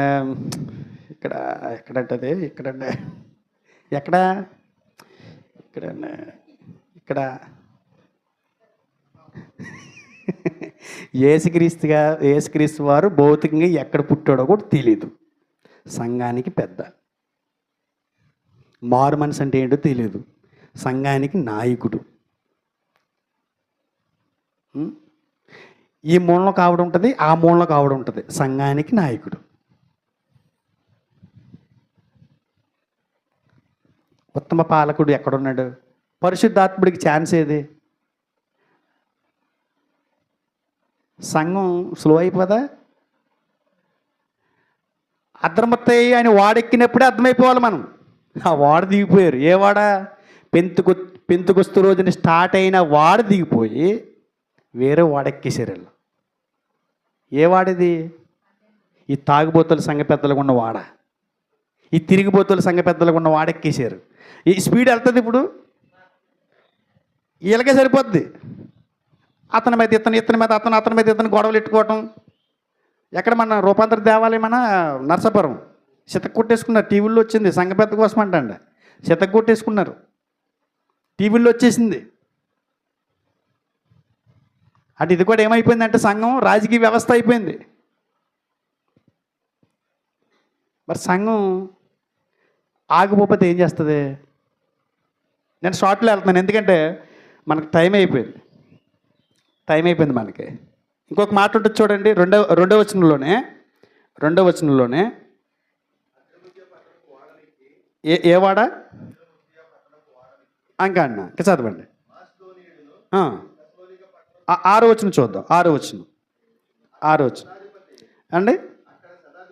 అక్కడ శతాధిపతి ఇటలీ వెళ్ళనై ఉన్న అలెగ్జాంద్రియా పట్టణపు వాడ కనుగొని అందులో మమ్మల్ని ఎక్కించాను. మళ్ళీ వాడ మారిపోయారండి రాజుగారు, మళ్ళీ వాడ మారిపోయారు. ఏ వాడ ఎక్కారు? అలెక్సాంద్రియా అంటే ఏంటో తెలుసా? ఐగుప్తులో ఒక ముఖ్య పట్టణం. ఐగుప్తు దేనికి సంకేతం? లోకానికి సంకేతం. అంటే ఇప్పుడు సంఘం ఎందులోకి ఎక్కింది? లోకంలోకి ఎక్కింది. పాస్టర్ గారు ఉన్నా లేకపోయినా రాజకీయ నాయకుడు వచ్చి కేక్ కట్ చేస్తే చాలు మనకి. అంటే సంఘం ఎక్కడికి వచ్చేసింది? ఇహలోకంలోకి వచ్చేసింది. రాజకీయాల సంఘంలో, రాజకీయ నాయకులకి స్థానం సంఘంలో, లోక సంబంధమైన అన్ని సంఘంలోకి వచ్చేసినాయి. డ్యాన్సులు, స్కిట్లు. క్రిస్మస్ తాత ఎక్కడండి బైబిల్లో? క్రిస్మస్ చెట్టు ఎక్కడండి బైబిల్లో? ఎక్కడి నుంచి తెచ్చారండి? క్రిస్మస్ తాత ఇళ్ళ తోతాడు. ఆడికి మళ్ళీ అతనికి ఒక బట్టలు ఆయన కొని ఎందుకు వచ్చిండి ఖర్చు లేని పని ఖర్చులు పెట్టుకుంటారు మీరు. 5 పైసలు ఖర్చులు భక్తి చేయమని ఆయన చెబుతుంటేనే. ఆ ఖర్చు ఏదో పేద ప్రజలకు పెట్టండి క్రిస్మస్ పేరు చెప్పి. Christmas tree. మోషే గారు కొండ మీదకి వెళ్ళి ఆ రాతి పలకలు కిందకి పట్టుకొస్తున్నాడు. ఆజ్ఞలు కలిగిన రాతి పలకలు కింద కట్టుకొచ్చి లోపల ఏం చేశారు? పెద్ద దూడని చేశారు. ఆ దూడే ఈ దూడ. యేసుక్రీస్తు వారి తల్లికి కానీ, యేసుక్రీస్తు వారికి తండ్రిగా పిలువబడినటువంటి యోసేపు గారికి కానీ వాళ్ళ తాత ఉన్నాడని, వాళ్ళ నాన్న ఉన్నాడని కానీ, ఈ క్రిస్మస్ చేసినప్పుడు వాళ్ళ తాత ఫోటో పెట్టమని కానీ ఎక్కడైనా బైబిల్లో ఉందా? ఏమొచ్చినాయి సంఘంలోకి? సంఘంలోకి రాలేదు. సంఘమే అక్కడికి వెళ్ళింది. సంఘం లోకంలోకి వెళ్ళిపోయింది. ఇంకా చూసుకోడేక కనీసం తాబేళ్ళకి నడిచే సంఘం కూడా ఏమైపోయింది? ఈ సంఘంతో కలిసి చెట్టా పట్టలు వేసుకుని ఇక్కడ ఊగుతుంది ఇలాగా. ఎంత బాధ అంటే దీనికి కారకులు ఎవరు చెప్పండి? తెడ్డ ఏలుసినోడు అలిసిపోయి పడుకున్నాడు కింద. పైన క్యాప్టెన్ ఎవరు? క్రీస్తు ప్రభు. క్యాప్టెన్ మాటింట్ల సేవకుడు. ఇతను ఏమనుకుంటాడు అదే చేస్తాడు. బైబిల్లో ఉందా లేదా నేను చేసేదని ఆలోచించడు. అతనికి సంబంధం లేదు అసలు. దేవుడు చెప్పింది తీసుకోడు. ఆయన ఏమనుకుంటే అదే చేస్తాడు. మాకు ఎలా అనిపించిందండి? నీకు అనిపించడం ఏంటి? మీకు అనిపించటం ఏంటి? ఎన్ని తీసుకొచ్చి పెట్టేశారు సంఘంలోనికి. లోక సంబంధమైన అన్ని తీసుకొచ్చి సంఘంలో పెట్టేశారు. సంఘం ఎక్కడికి వెళ్తుంది? ఈ తెడ్డేయాల్సినాడు చెత్త అంతా ఎక్కించుకుని ఆ చెత్తతో ఇతను కూడా కొనసాగుతున్నాడు. సంఘం అయితే ముందుకి వెళ్ళట్లా. అందు గురించే దేవుడు మనల్ని హ్యూపరేటర్స్ అన్నాడు. Under Rovers. మీరు మీ వల్ల వేగం తగ్గిపోయింది. మన కరెక్ట్గా ఉండి ఆ శ్రమను వచ్చి కష్టమైన ఇష్టపడి, అది నీచమైన పని అయినా ఇష్టపడి వాళ్ళు ఆ వాడ ముందుకు వెళ్ళటానికి, వేగంగా దూసుకుపోవటానికి ఎంత కష్టపడుతున్నారో. మనం క్రీస్తు ప్రభు మనకు అప్పగించిన సంఘం కోసం మనం కష్టపడొద్దా? ఆ సంఘం కోసం సిలువ మీద ప్రాణం పెట్టాడు. ఆ సంఘం కోసం తన రక్తాన్ని దారబోసాడు. ఆ సంఘం అప్పటికప్పుడు ఏర్పడింది కాదు. జగత్తు పునాది వేయబడక మునిపే దేవుని సంకల్పంలో ఉంది. ఆ సంఘం కోసం తన ప్రాణాన్ని పెట్టాడు. ఆ సంఘం కోసం మనం కష్టం పెట్టలేమా? సేవకులు సంఘం ఏమైపోయిందండి? ఎవరిష్టం వచ్చినట్టు వాళ్ళు నడిపిస్తున్నారు. ఆలోచిస్తారనుకుంటున్నా. నేను ఎన్ని చెప్పాను? 4. సేవకుడు ఎవరు? సైనికుడు. సేవకుడు ఎవరు? క్రీడాకారుడు. సేవకుడు ఎవరు? వ్యవసాయదారుడు, రైతు. సేవకుడు ఎవరు? హ్యూపరేటర్స్. అంటే తెడ్డేసే నావికుడు. వారి పనిని చూడండి, సేవలో మన పనిని చూడండి. అందుకే దేవుడు వారితో పోల్చాడు. నీ పనిదని. మనం మన పనికి న్యాయం చేయలేకపోతున్నాం. చాలా ద్రోహం చేస్తున్నాం. మనం విశ్వాసులకి ఏం తెలుస్తుందండి? మనం ఏది చెప్తే చేస్తారండి వాళ్ళు. ఒకరోజు కష్టమవుతుంది, 2 రోజు కష్టమవుతుంది, 3 రోజు అలవాటు పడిపోతారు. సత్యం చెప్పండి, నిజం చెప్పండి, పరిశుద్ధాత్ముడి నాయకత్వానికి ఒప్పుకోండి. పరుగు పందులకు రండి. ఇరుకులు, ఇబ్బందులు, భార్య ద్వారా సమస్యలు రావచ్చు, స్నేహితుల ద్వారా రావచ్చు, సంఘస్థుల ద్వారా కష్టాలు రావచ్చు. కానీ ఏం గెలాలి? సంఘం ముందుకు దూసుకుపోవాలి. ఈ బాధ్యతను మర్చిపోద్దు. లేనిపోని అన్ని పట్టుకొచ్చి సంఘంలో పెట్టద్దు. బైబిల్లో ఉందా లేదా పరిశీలన చేద్దాం. ఆలోచిస్తారనుకుంటున్నా. ఆలోచించండి. నా మీద కోపం వచ్చింది ఎవరికైనా? కోపం వచ్చిన వాళ్ళు దేవునికి స్తోత్రం చెప్పండి. కోపం రావాలి. ఎందుకో తెలుసా? మనల్ని తిట్టాడండి ఈయనని. కోపం వచ్చిందంటే నీలో లోపం ఉన్నట్టే, బాధ కలిగిందంటే నీలో లోపం ఉన్నట్టే. నువ్వు సరి చేసుకోవాలి. బాగా చెప్పాడు అనుకుంటే మాత్రం కొద్దిగా ఆలోచించాలి. ఓకేనా? దేవుని చిత్తం అయితే దేవుడు మనకి మరొక అవకాశం ఇస్తే, కేవలం 4 చెప్పాను, 30-40 ఉంటాయి.